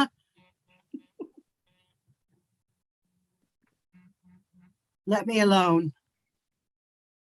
How do you, Malvolio? How is it with you? What, man? Defy the devil. Consider he's an enemy to mankind. Do you know what you say? La, you speak ill of the devil, how he takes it at heart. Pray God he be not bewitched. Carry his water to the wise woman. Marry, and it shall be done tomorrow morning if I live. My lady will not lose him for more than I'll say. How now, mistress?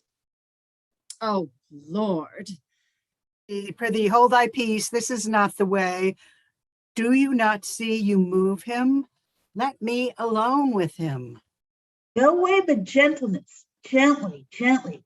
The fiend is rough and will not be roughly used. How now, my barcock? How dost ye, Chuck? Sir. Aye, Biddy, come with me. What, man, 'tis not for gravity to play at cherry pit with Satan. Hang him, foul collier. Get him to say his prayers, good Sir Toby. Get him to pray.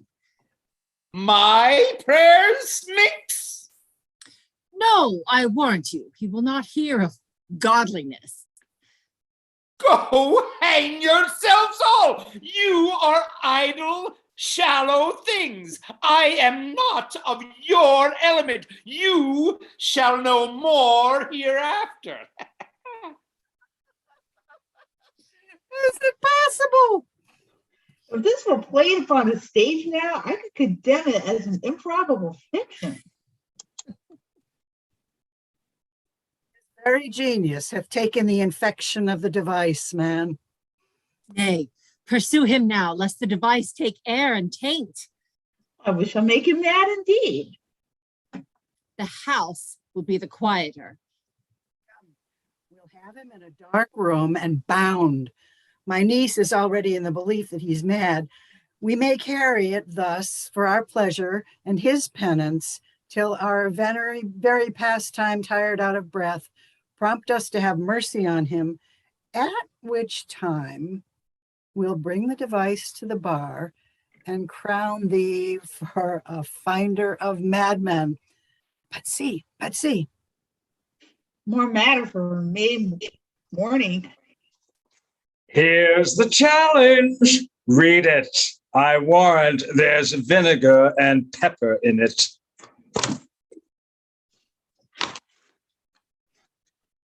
It's so saucy. Aye, is it? I warrant him, do but read. Give me. Youth. Whatsoever thou art but a scurvy fellow. Good and valiant. Wonder not, nor admire not in thy mind why I do call thee, for I will show thee no reason for it. Good note that keeps you from the blow of the law. Thou comest to the lady Olivia, and in my sight she uses thee kindly, but thou liest in thy throat. That is not the matter I challenge thee for. Very brief, and to exceeding good senseless. I will waylay thee going home, where if it be thy chance to kill me. Good. Thou kill'st me like a rogue and a villain. Still you keep on the window side of the law. Good. Well, and God have mercy upon one of our souls. He may have mercy upon mine, but my hope is better. And so look to thyself, thy friend as thou usest him, and thy sworn enemy, Andrew Aguecheek. If this letter move him not, his legs cannot. I'll give it to him. Yon may have the very fit occasion for it. He is now in some commerce with my lady and will by and by depart. Go, Sir Andrew. Scout me for him at the corner of the orchard like a bum bailey. So soon as ever thou seest him, draw, and as thou drawest, swear horrible. For it comes to pass oft that a terrible oath, with a swaggering accent sharply twanged off, gives manhood more approbation than ever proof itself would have earned him. Away. Nay, let me alone for swearing. Now will I not deliver his letter, for the behavior of our young gentleman gives him out to be of good capacity and breeding. His employment between his lord and my niece confirms no less. Therefore, this letter, being so excellently ignorant, will breed no terror in the youth. He will find it comes from a clodpole. But, sir, I will deliver his challenge by word of mouth. Set upon Aguecheek a notable report of valor, and drive the gentleman, as I know that his youth will aptly receive it, into a most hideous opinion of his rage, skill, fury, and impetuosity. This will so fright them both that they will kill one another by look, like cockatrices. Here he comes with your niece. Give them way until he takes leave, and presently after him. I will meditate the while upon some horrid message for a challenge. I have said too much unto a heart of stone, and laid mine honor too unchary on it. There's something in me that reproves my fault, but such a headstrong, potent fault it is, that it but mocks reproof. With the same behavior that your passion bears goes my master's griefs. Here, wear this jewel for me. 'Tis my picture, refuse it not. It hath no tongue to vex you. And I beseech you, come again tomorrow. What shall you ask of me that I'll deny? That honor save may upon asking give. Nothing but this, your true love for my master. How with mine honor may I give him that which I have given to you? I will acquit you. Well, come again tomorrow. Fare thee well. A friend like thee might bear my soul to hell. God save thee. And you, sir. That defense thou hast, betakes thou to it. Of what nature the wrongs thou hast done him, I know not, but thy interceptor, full of despite, bloody as the hunter, attends thee at the orchard end. Dismount thy tuck, be yare in thy preparation, for thy assailant is quick, skillful, and deadly. You mistake me, sir, I am sure. No man hath any quarrel. To me, my remembrance is very free and clear from any image of offense done to any man. Find it otherwise, I assure you. Therefore, if you hold your life at any price, betake you to your guard, for your opposite hath in him what youth, strength, skill, and wrath can furnish man withal. Sorry, I pray is it you, my sir. turn? I pray you, sir, what is he? He is knight, dubbed with unhatched rapier, and on carpet consideration, but he is a devil in private brawl. Souls and bodies hath he divorced 3, and his incensement at this moment is so implacable that satisfaction can be none but by pangs of death and sepulchre. Hobnob is his word. Give it or take it. I will return again into the house and desire some conduct of the lady. I am no fighter. I have heard of some kind of men that put quarrels purposely on others to taste their valor. Be like this is a man of that quirk. Sir, no. His indignation derives itself out of a very competent injury. Therefore, get you on and give him his desire. Back you shall not into the house, unless you undertake that with me, which with as much safety you might answer him. Therefore on, or strip your sword stark naked. For metal you must, that's certain, or forswear to wear the iron about you. This is as uncivil as strange. I beseech you, do me this courteous office as to know of the knight what my offense is to him is. It is something of my negligence, nothing of my purpose. I will do so. Signora Fabian, stay you by this gentleman till my return. Pray you, sir, do you know of this matter? I know the knight is incensed against you, even to a mortal arbitrament. Nothing of the circumstance more. I beseech you, what manner of man is he? Nothing of that wonderful promise to read him by his form, as you are like to find him in the proof of his valor. He is indeed, sir, the most skillful, bloody, and fatal opposite that you could possibly have found in any part of Illyria. Will you walk towards him? I will make your peace with him if I can. I shall be much bound to you for it. I'm one that had rather go with Sir Priest than Sir Knight. I care not who knows so much of my mettle.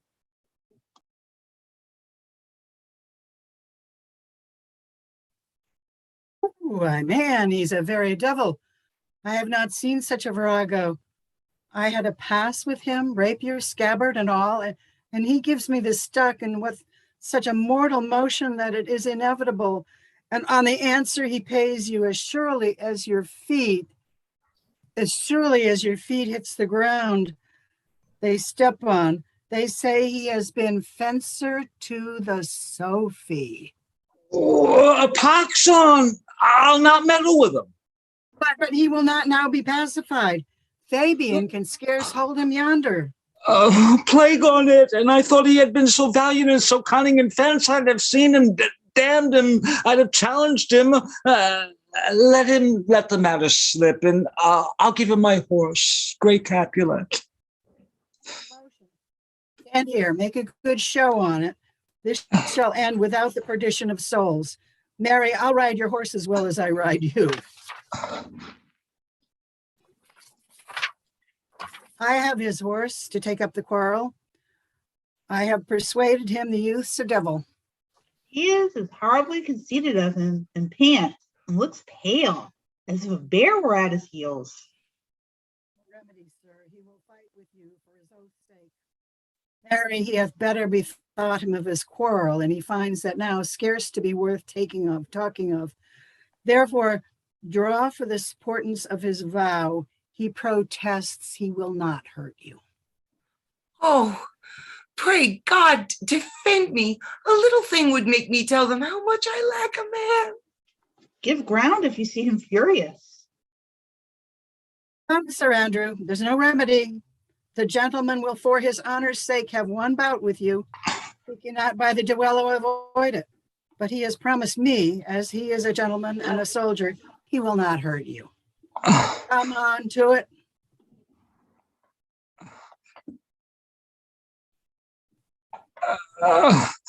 Pray God he keep his oath. I do assure you, 'tis against my will. Put up your sword if this young gentleman have done offense. I take the fault on me. If you offend him, I for him defy you. What are you? One, sir, that for his love dares yet do more than you have heard him brag to you he will. If you be an undertaker, I'm for you. Oh, good Sir Toby, hold. Here come the officers. I'll be with you anon. Pray you, sir, put your sword up, if you please. Marry, will I, sir? For that, I promised you I'll be as good as my word. He will bear you easily, and he reigns well. This is the man. Do thy office. Paul, you're muted. Antonio, I do arrest thee at the suit of Count Orsino.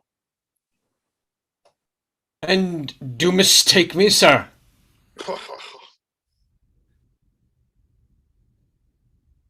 Okay, where are we?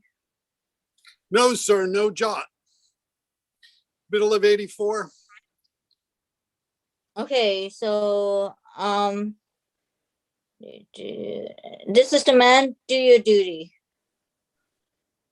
Nope. Two lines down. No, sir, not a jot. No, sir, not a jot. No, sir, not a jot. I know your favor well, though now you have no sea cap on your head. Take him away. He knows I know him well. I must obey. This comes with seeking you. But there's no remedy. I shall answer it. What will you do now? My necessity makes me ask of you my purse. It grieves me much more for what I cannot do for you than what befalls myself. You stand amazed, but be of comfort. Come, sir, away. I must entreat you for some of that money. What money, sir? For the fair kindness you have showed me here, and part being prompted by your present trouble, out of my lean and low ability, I'll lend you something. My having is not much. I'll make division of my present with you. Oh, here's half my coffer.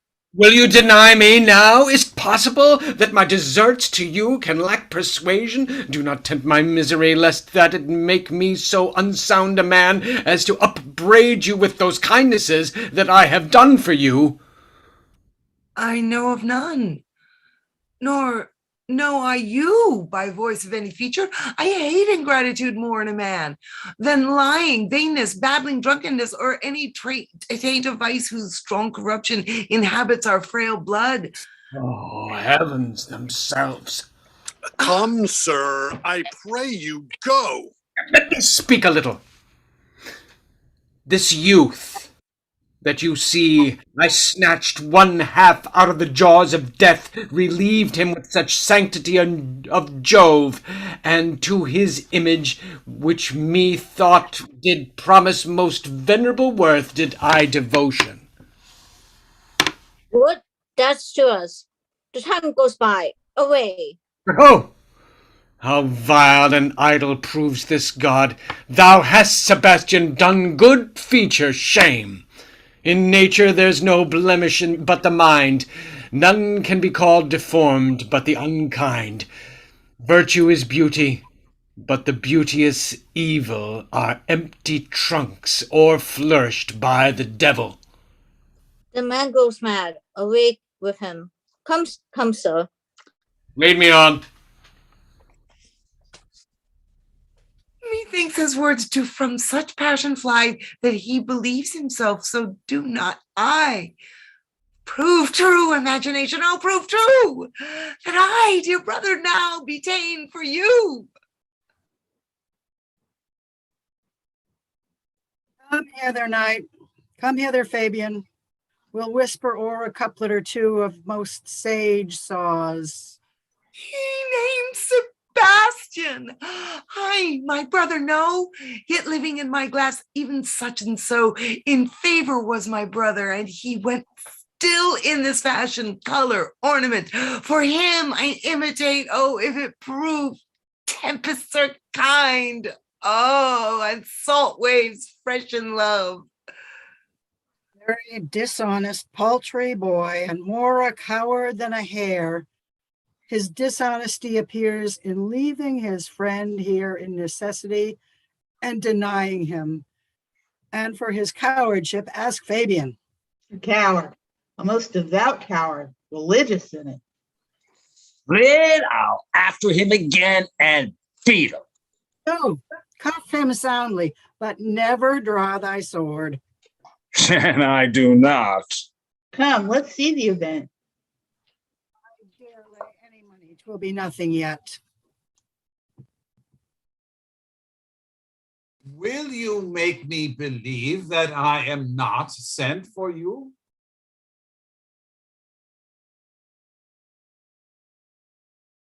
Will you?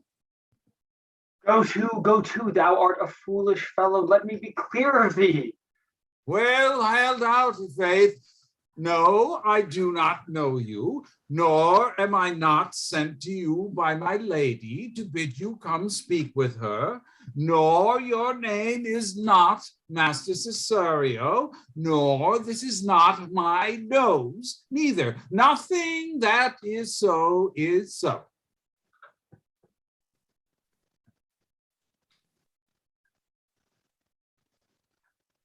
Nothing. Nothing that is so is so. I prithee thee, vent thy folly somewhere else. Thou knowst not me. Vent my folly. He has heard that word of some great man and now applies it to a fool. Vent my folly. I am afraid this great lubber the world will prove a cockney. I prithee now, ungird thy strangeness and tell me what I shall vent to my lady. Shall I vent to her that thou art coming? I prithee, foolish Greek, depart from me. There's money for thee. If you tarry longer, I shall give you worse payment. By my troth, thou has an open hand. These wise men that gives fools money get themselves a good report after 14 years' purchase. Ah, now, sir, have I met you again. There's for you. There's for thee, and there, and there. Are all the people mad?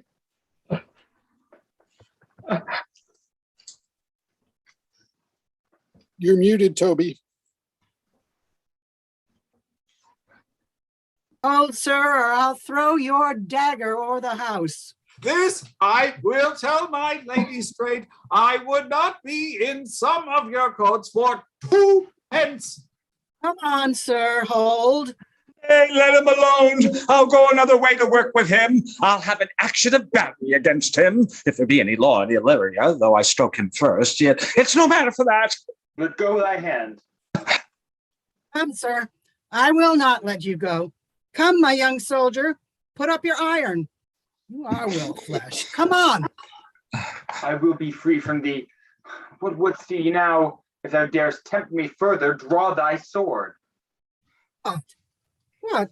Nay, then, I must have an ounce or two of this malapert blood from you. Hold, Toby, on thy life I charge thee, hold. Madam. Will it be ever thus, ungracious wretch, fit for the mountains and the barbarous caves, where manners ne'er were preached? Out of my sight! Be not offended, dear Cesario.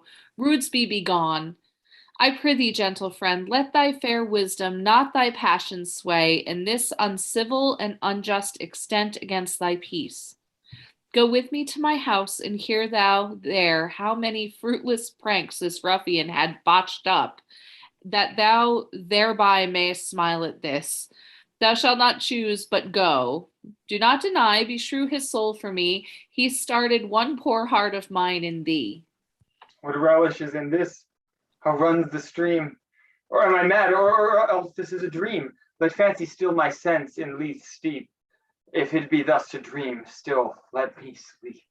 Nay, come I prithee, would thou be ruled by me?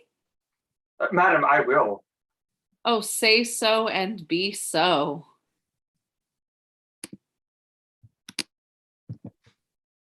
Nay, I prithee, put on this gown and this beard, make him believe thou art Sir Topaz, the curate. Do it quickly. I'll call Sir Toby the whilst. Well, I'll put it on, and I will dissemble myself in it, and I would I were the first that ever dissembled in such a gown. I am not tall enough to become the function well, nor lean enough to be thought a good student. But to be said, an honest man and a good housekeeper goes as fairly as to say a careful man and a great scholar. The competitors enter. Oh, bless thee, Master Parson. Buenos dias, Sir Toby, for as the old hermit of Prague that never saw pen and ink very wittily said to a niece of King Gorboduke, that is. So I, being parson, am parson. For what is that but that? And is but is. Sir Topus. Oh, I say, peace in this prison. Counterfeits well, a good knave.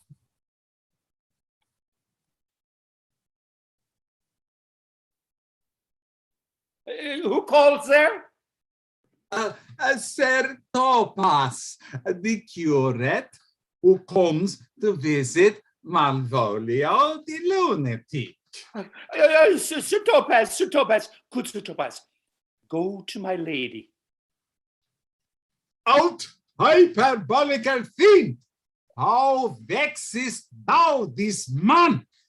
Talkest thou nothing but of ladies? Well said, Master Parson. Sir Topaz, never was a man thus wronged. Good Sir Topaz, do not think I am mad. They have laid me here in hideous darkness. Why, thou dishonest Satan! I call thee by the most modest terms, for I am one of those gentle ones that he'll use the devil himself with courtesy. Sayest thou that house is dark? As hell, Sir Topaz. Why, it hath bay windows, transparent as barricadoes, and the clear stars towards the south-north are as lustrous as ebony. And yet complainest thou of obstruction? I am not mad, Sir Topaz. I say to you, this house is dark. Madman, thou erst! I say there is no darkness, but ignorance, in which thou art more puzzled than the Egyptians in their fog. I say this house is as dark as ignorance, though ignorance were as dark as hell. And I say there was never a man thus abused. I am no more mad than you are. Make the trial of any constant question.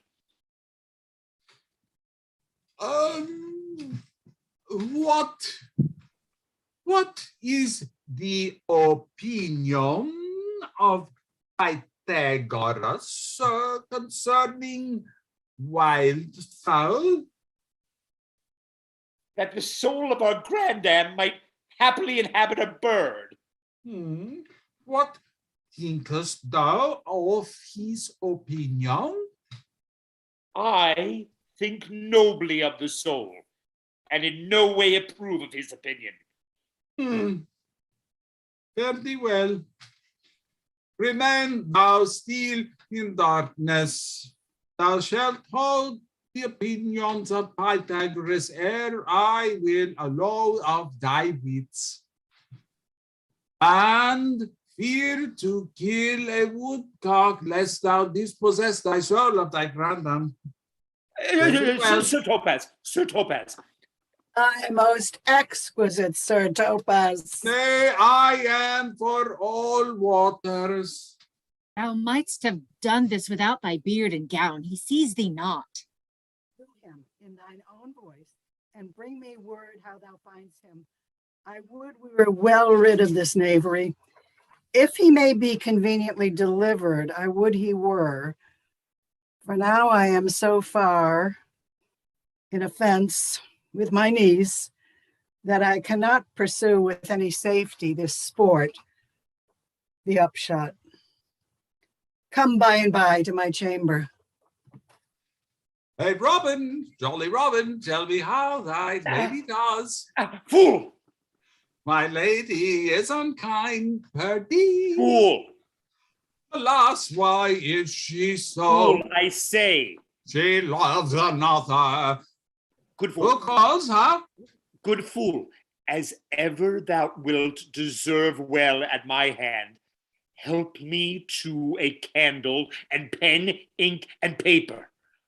As I'm a gentleman, I will live to be thankful to thee for it. Master Malvolio. Aye, good fool. Alas, sir, how fail you besides your 5 wits? Fool, there was never a man so notoriously abused. I am well in my wits, a fool as thou art. What is well, then you are mad indeed if you be no better in your wits than a fool. They had here propertied me, keep me in darkness, send ministers to me, asses, and do they can all they can to face me out of my wits. Advise you what you say, the minister is here. Malvolio, thy wits the heavens restore. Endeavor thyself to sleep, and leave thy vain people. Sir Topaz. Maintain no words with him, good fellow. I, sir, not. I, sir. Goodbye, you good Sir Topaz. Very I am. I will, sir, I will. Fool, I say, fool. Alas, sir, be patient. What say you, sir? I am shent for speaking to you. Good fool, help me to some light and some paper, I tell thee, as I am well within my wits as any man in the Illyria. Early day that you were, sir. By this hand, I am, good fool, some ink, paper, and light, and convey what I will set down to my lady. It shall advantage thee more than ever bearing a letter did. I will help you to do it. But tell me true, are you not mad indeed, or do you but counterfeit? Believe me, I am not. I tell thee true. Nay, I'll never believe a madman till I see his brains. I will fetch you light and paper and ink. Fool, I'll requite it in the highest degree. I pray thee, begone. I am gone, sir, and anon, sir, I'll be with you again. In a trice, like to the old vice, your need to sustain. Who with dagger of lath in his revenge and wrath cries, aha, to the devil, like a mad lad, pare thy nails, dad, adieu, good man, devil. This is the air. This is the glorious sun. This pearl she gave me. I do feel it and see it, and though 'tis wonder that enwraps me thus, yet 'tis not madness. Where's Antonio then? I could not find him at the Elephant. Yet there he was, and there I found his credit, that he did range the town to seek me out. His counsel now might do me golden service, for though my soul disputes well with my sense, that this may be some error, but no madness, yet doth this accident and flood of fortune so far exceed all instance, all discourse, that I am ready to distrust mine eyes and wrangle with my reason that persuades me to any other trust, but that I am mad, or else the lady's mad. Yet if it were so, she could not sway her house, command her followers, take and give back affairs and their dispatch with such a smooth, discreet, and stable bearing, as I perceive she does. There's something in it that is deceivable. Oh, but here the lady comes.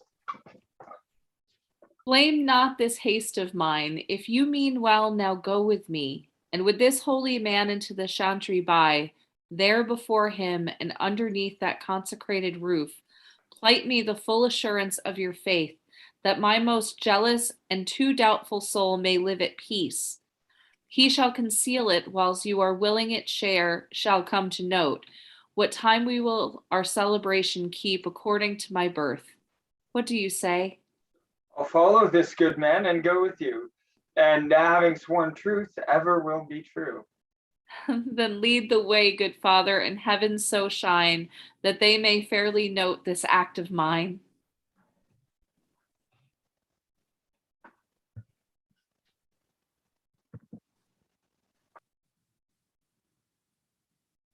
Now, as thou lovest me, let me see his letter. Good Master Fabian, grant me another request. Anything. Do not desire to see this letter. This is to give a dog, and in recompense, desire my dog again. Belong to you the Lady Olivia, friends? Aye, sir, we are some of her trappings. I know thee well. How dost thou, my good fellows? Truly, sir, the better for my foes and the worse for my friends. Just to the contrary, the better for thy friends. No, sir, the worse.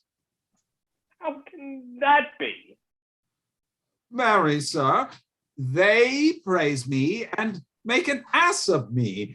Now, my foes tell me plainly I am an ass, so that by my foes, sir, I profit in the knowledge of myself, and by my friends I am abused. So that conclusions to be as kisses, if your 4 negatives make your 2 affirmatives, why then the worse for my friends and the better for my foes. Why, this is excellent. By my troth, sir, no, though it please you to be one of my friends. Thou shalt not be the worse for me. There's gold. But that it would be double dealing, sir. I would you could make it another. Oh, you give me ill counsel.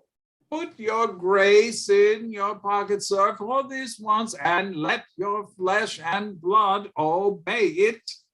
Well, I will be so much a sinner to be a double dealer. There's another. Primo, secundo, tertio is a good play. And the old saying is, the third pays for all. The triplex, sir, is a good tripping measure. Or the bells of St. Bennet, sir, may put you in mind. 1, 2, 3. You can fool no more money out of me at this throw. If you will let your lady know I am here to speak with her and bring her along with you, it may awake my bounty further. Marry, sir, lullaby to your bounty till I come again. I go, sir, but I would not have you to think that my desire of having is the sin of covetousness. But, as you say, sir, let your bounty take a nap. I will awake it anon. Here comes the man, sir, that did rescue me. That face of his, I do remember well. Yet when I saw it last, it was besmeared, as black as Vulcan. In the smoke of war, a baubling vessel was he captain of, for shallow draught and bulk unprizable, which shall scaffold grapple did he make, with most noble bottom of our fleet, that very envy and the tongue of loss cried fame and honor on him. What's the matter? Orsino, this is Antonio that took the phoenix and her fought from Candy, and this is he that did the tiger sport. When your young nephew Titus lost his leg, he is in the street, desperate of shame and state. In private babbles did we apprehend him. He did me kindness, sir, drew on my side, but in conclusion put strange speech upon me. I know not what 'twas but distraction. Notable pirate, thou saltwater thief, what foolish boldness brought thee to their mercies, whom thou in terms so bloody and so dear hast made thine enemies? Orsino, noble sir, be pleased that I shake off these names you give me. Antonio never yet was thief or pirate, though I confess I'm base and ground enough Orsino's enemy. Witchcraft drew me hither. That most ingrateful boy there by your side, from the rude seas and dragged and foamy mouth, did I redeem, a rack past hope he was. His life I gave him, and did thereto add my love without retention or restraint. All this is in dedication for his sake did I expose myself, pure for his love, into the danger of this adverse town, drew to defend him, when he was beset, where being apprehended, his false cunning, not meaning to partake with me in danger, taught him to face me out of his acquaintance, and grew a 20 years removing thing, one would wink, denied me my own purse, which I had recommended to his use not half an hour before. How can this be? When came he to this town? Today, my lord, and for 3 months before, no interim, not a minute's vacancy, both day and night did we keep company. Oh, here comes the Countess. Now heaven walks on earth, but for thee, fellow, thy words are madness. 3 months this youth hath tended upon me, but more of that anon. Take him aside. What would my lord but that he may not have wherein Olivia may seem serviceable? Cesario, you do not keep promise with me. Madam? Gracious Olivia. What do you say, Cesario, good my lord? My lord would speak. My duty hushes me. If it be aught to the old tune, my lord, it is as fat and fulsome to mine ear as howling after music. Still so cruel. Still so constant, lord. What to persevereness, yo uncivil lady, to whose ingrate and unauspicious altars my soul the faithful offerings have breathed out, that ere devotion tendered, what shall I do? Even what it please, my lord, that shall become him. Why should I not, had I heart to do it, like the Egyptian thief at point of death, kill what I love, a savage jealousy that sometimes savors notably. But hear me this, since you to non-regardance cast my faith, and that I partly know the instrument that screws me from the truth placed in your favor, live you, the marble-breasted tyrant still, but this your minion, whom I know you love, and whom, but by heaven I swear I tender dearly, him will tear out thy cruel eye, where he sits crowned in his master's spite. Come, boy, with me. My thoughts are ripe in mischief. I'll sacrifice the lamb that I do love to sprite a raven's heart within a dove. And I most jocund, act and willingly to do you rest 1,000 deaths would die. Where goes Cesario? After him I love. More than I love these eyes, more than my life, more by all mores than e'er I shall love, wife. If I do feign your witnesses above, punish my life for tainting of my love. I me detested. How am I beguiled? Who does beguile you? Who does do you wrong? Hast thou forgot thyself? Isn't it so long? Call forth the Holy Father. Come away. Whether, my lord, Cesario, husband, stay. Husband? Aye, husband, can he that deny?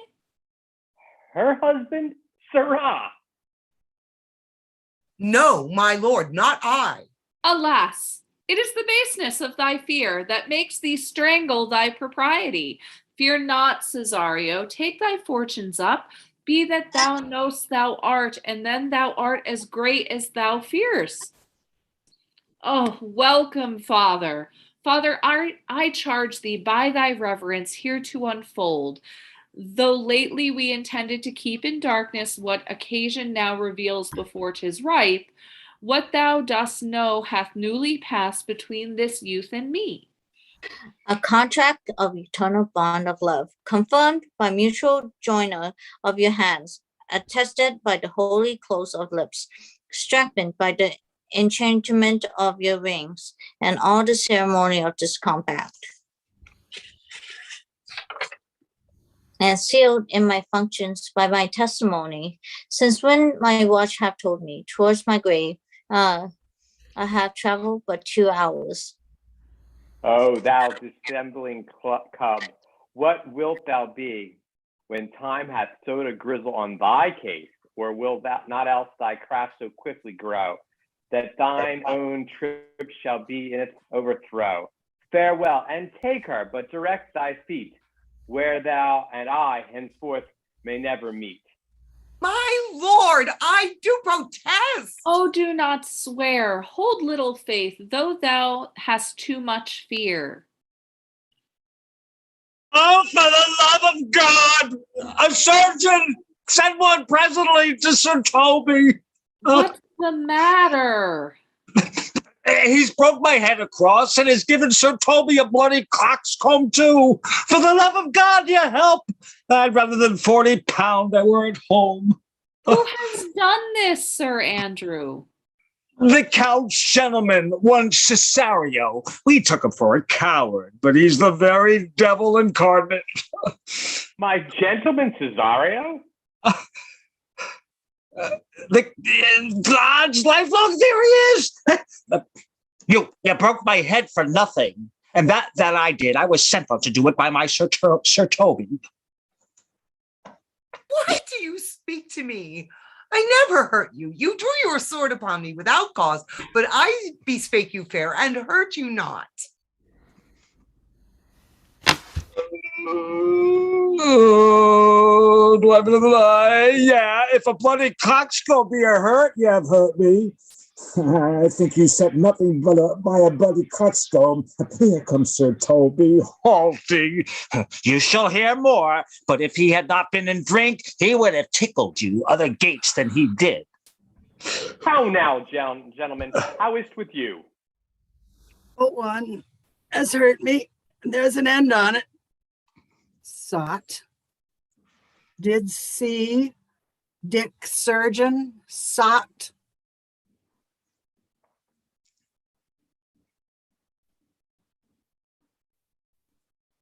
Mark. Is he drunk? Oh, He's drunk. he's drunk, Sir Toby, an hour gone. His eyes were sedated this morning. He's a rogue and a passy measures pannin. I hate a drunken rogue. Away with him. Who hath made this havoc with them? I'll help you, Sir Toby, because we'll be dressed together. Oh, help? Will you? Ass head and a coxcomb and a knave, thin-faced knave, a gull. Get him to bed and let his hurt be looked to. Sorry, madam, I have heard your kinsman, but had it been the brother of my blood, I must have done no less with wit and safety. You throw a strange regard upon me, and by that I do perceive it hath offended you. Pardon me, sweet one, even for the vows we made each other but so late ago. One face, one voice, one habit, and two persons? A natural perspective, that is, and is not. Antonio? Oh, my dear Antonio, how have the hours racked and tortured me since I have lost thee? Sebastian, are you? Fearest thou that, Antonio? How have you made division of yourself? An apple cleft in two is not more twin than these two creatures. Which is Sebastian? Most wonderful. Do I stand there? I never had a brother, nor can there be that deity in my nature of here and everywhere. I had a sister, whom the blind waves and surges have devoured. Of charity, what kin are you to me? What countryman What name, what parentage? Of Messaline, Sebastian was my father. Such a Sebastian was my brother too. So went he suited to his watery tomb. If spirits can assume both form and suit, you come to fright us. A spirit I am indeed, but I'm in that dimension grossly clad, which from the womb I did participate. Were you a woman, as the rest goes even, I should my tears let fall upon your cheeks and say, thrice welcome, drowned Viola. My father had a mole upon his brow. And so had mine. And did that day when Viola from her birth had numbered, and died that day when Viola from her birth had numbered 13 years. Oh, that record is lively in my soul. He finished indeed his mortal act that day that made my sister 13 years. If nothing lets to make us happy both, but this my masculine usurped attire, do not embrace me till each circumstance of place, time, fortune do cohere and jump, that I am Viola, which to confirm, I'll bring you to a captain in this town where lie my maiden weeds, by whose gentle help I was preserved to serve this noble count. All the occurrence of my fortune since have been between this lady and this lord. So comes it, lady, you have been mistook, but nature to her bias drew in that. You would have been contracted to a maid, nor are you therein, by my life, deceived. You are betrothed both to a maid and a man. Be not amazed, right? Noble blood is his blood. If this be so, as yet the glass seems true, I shall have share in this most happy rack. Boy, thou hast said to me 1,000 times, thou shalt never shouldest love woman like to me. And all those sayings will I overswear, and all those swearings keep as true in soul as doth the orbed continent, the fire that severs day from night. Give me thy hand and let me see thee in thy woman's weed. The captain that did bring me first on shore hath my maid's garments. He upon some action is now in durance at Malvolio's suit, a gentleman and follower of my lady's. He shall enlarge him. Fetch Malvolio hither, and yet alas now remember me. They say, poor gentleman, he's much distract.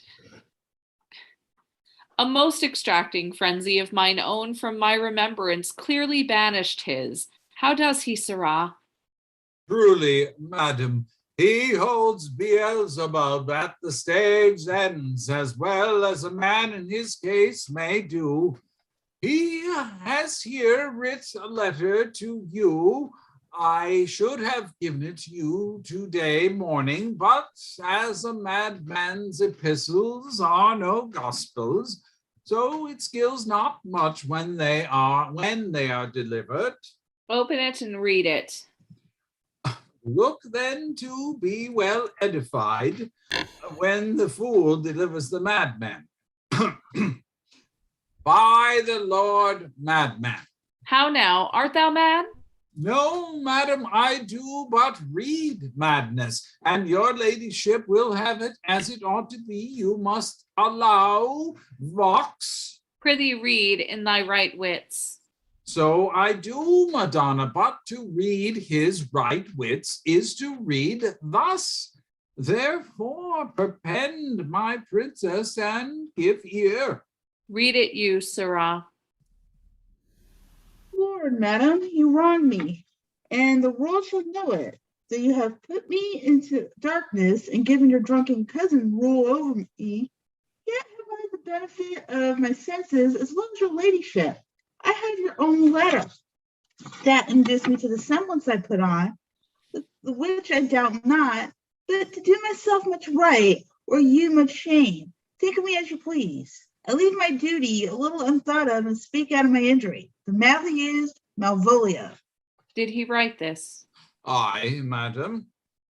This savors not much of distraction. See him delivered, Fabian, bring him hither. My lord, so please you these things further thought on, to think me as well as a sister, as a wife. One day shall crown the alliance on it, so please you, here at my house and at my proper cost. Madam, I am most apt temperance your offer. Your master quits you, and for your service done him so much against the metal of your sex, so far beneath your soft and tender breeding. And since you called me master for so long, here is my hand. You shall from this time be your master's mistress. A sister, you are she. Is this the madman? Aye, my lord, this same. How now, Malvolio? Adam, you have done me wrong, notorious wrong. Have I, Malvolio? Lady, No. you have. Pray you peruse that letter. You must not now deny it is your hand. Write it from, if you can, in hand or phrase, or say 'tis not your seal, or not your invention. You can say none of this. Well, granted then, and tell me, in the modesty of honor, why you have given me such clear lights of favor, bade me come smiling and cross-gartered to you, to put on yellow stockings and to frown upon Sir Toby and the lighter people, and acting this in an obedient hope, why you have suffered me to be imprisoned, kept in a dark house, visited by a priest, and made the most notorious guck and go that e'er invention played on. Tell me why. Alas, Malvolio, this is not my writing. Though I confess much like the character, but out of question, 'tis Maria's hand. And now I do bethink me, it was she first told me thou wast mad, then camest in smiling, and in such forms, which here were presupposed upon thee in the letter. Prithee be content. This practice hath most shrewdly passed upon thee, but when we know the grounds and authors of it, thou shalt be both the plaintiff and the judge of thine own cause. Did madam hear me speak? Let no quarrel nor no brawl to come taint the condition of this present hour, which I have wondered at. In hope it shall not. Most freely I confess myself and Toby set this device against Malvolio here, upon some stubborn and uncourteous parts we had conceived against him. Were I read the letter at Sir Toby's great importance, in recompense whereof he hath married her, how would the sportful malice that was followed may rather pluck on laughter than revenge, if that the injuries be justly weighed and have on both sides passed? Alas, poor fool, how have they baffled thee?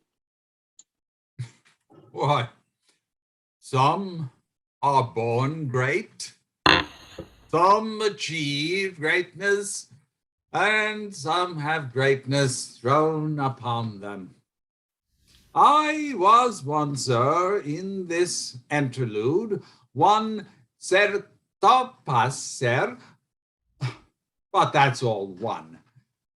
By the Lord, fool, I am not mad, but do you remember, madam, why you laugh at such a barren rascal, and you smile not, he's gagged?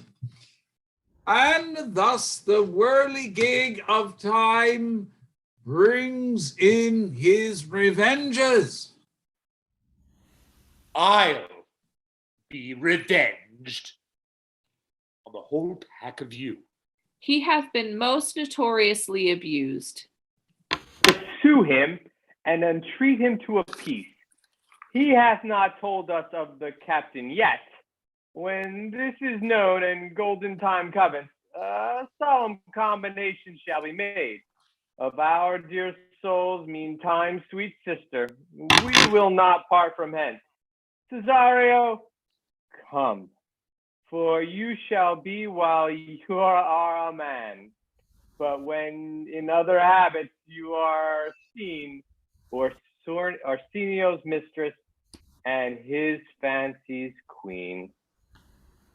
Oh, when that I was and a little tiny boy, with hay, ho, and the wind and the rain, a foolish thing was but a toy. For the rain, it raineth every day. Everybody! But when I came to man's estate, with hay, ho, and the wind and the rain, against knaves and thieves men shut their gates.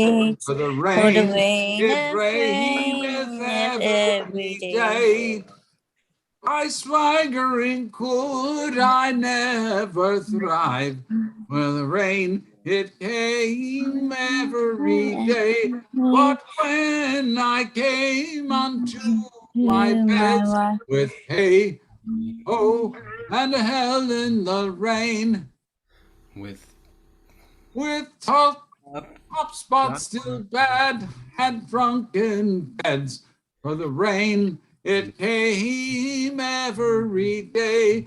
A great while ago the world begun. Hey, ho, and the rain every day. Hang on just a second. Wait. Everyone our play he is done. And we'll strive to please you every day.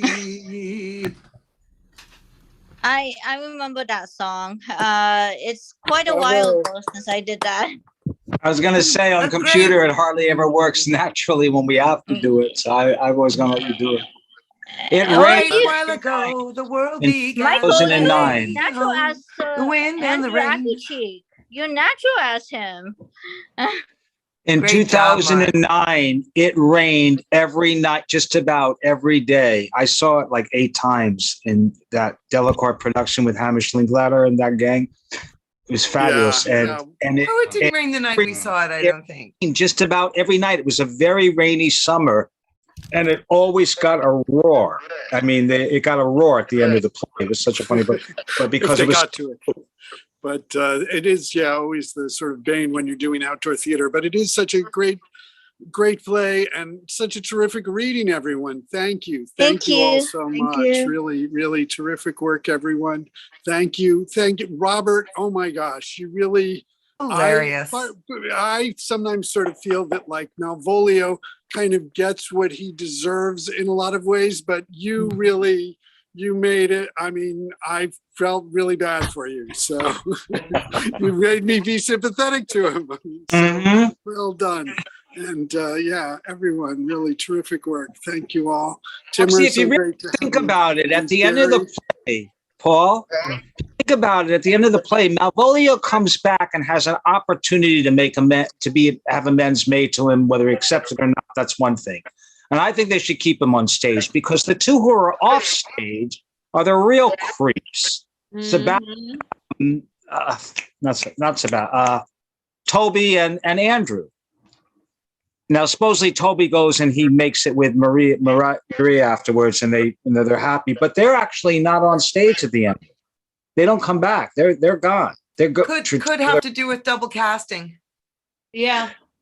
In Shakespeare's time. All right. Yeah. No. But yeah, I guess, and also the name Malvolio. Really, Robert, fantastic. And Barry, great job. Great job, everybody. Yes, it was really thank you. Really, very lovely. Lisa and Great. Johanna and Charlotte and Mark and Trudi and Jennifer and Cindy. Great. Just absolutely lots of fun. Excellent. Thank you. All right. Thank let's you. see. So and Sorry. this is the first one. There's a lot more. I definitely invite if any of you sort of know any Chekhov, want to do any Chekhov on Saturday, the 29th at 1:00. We'll be doing the Chekhov thing. So if there's stuff you want to do, just let me know and things we can put together, because I do want to do like at least some of his one acts and some scenes and some speeches, because he's also a really terrific writer. And so. I'm getting a little sleepy. Time it for is some late. January sleep. Yes, and next Saturday, there isn't any reading this Saturday, but next Saturday there'll be the Moliere Psyche thing, and more to come. But really, thank you all so much, and have a really have a great and safe and happy New Year. Because hey, you know, for where we are now, it's supposed to not rain every day, but supposed to snow tomorrow. So every day. snow tonight. Oh man, guys. I'm So- more of a summer Is it dark? person. Yeah. You know, I'm more of a summer person. Good night, everyone. Good Good night. night. Thank you. Bye. Sorry, I'm just Good night, all. Bye. Night. Bye.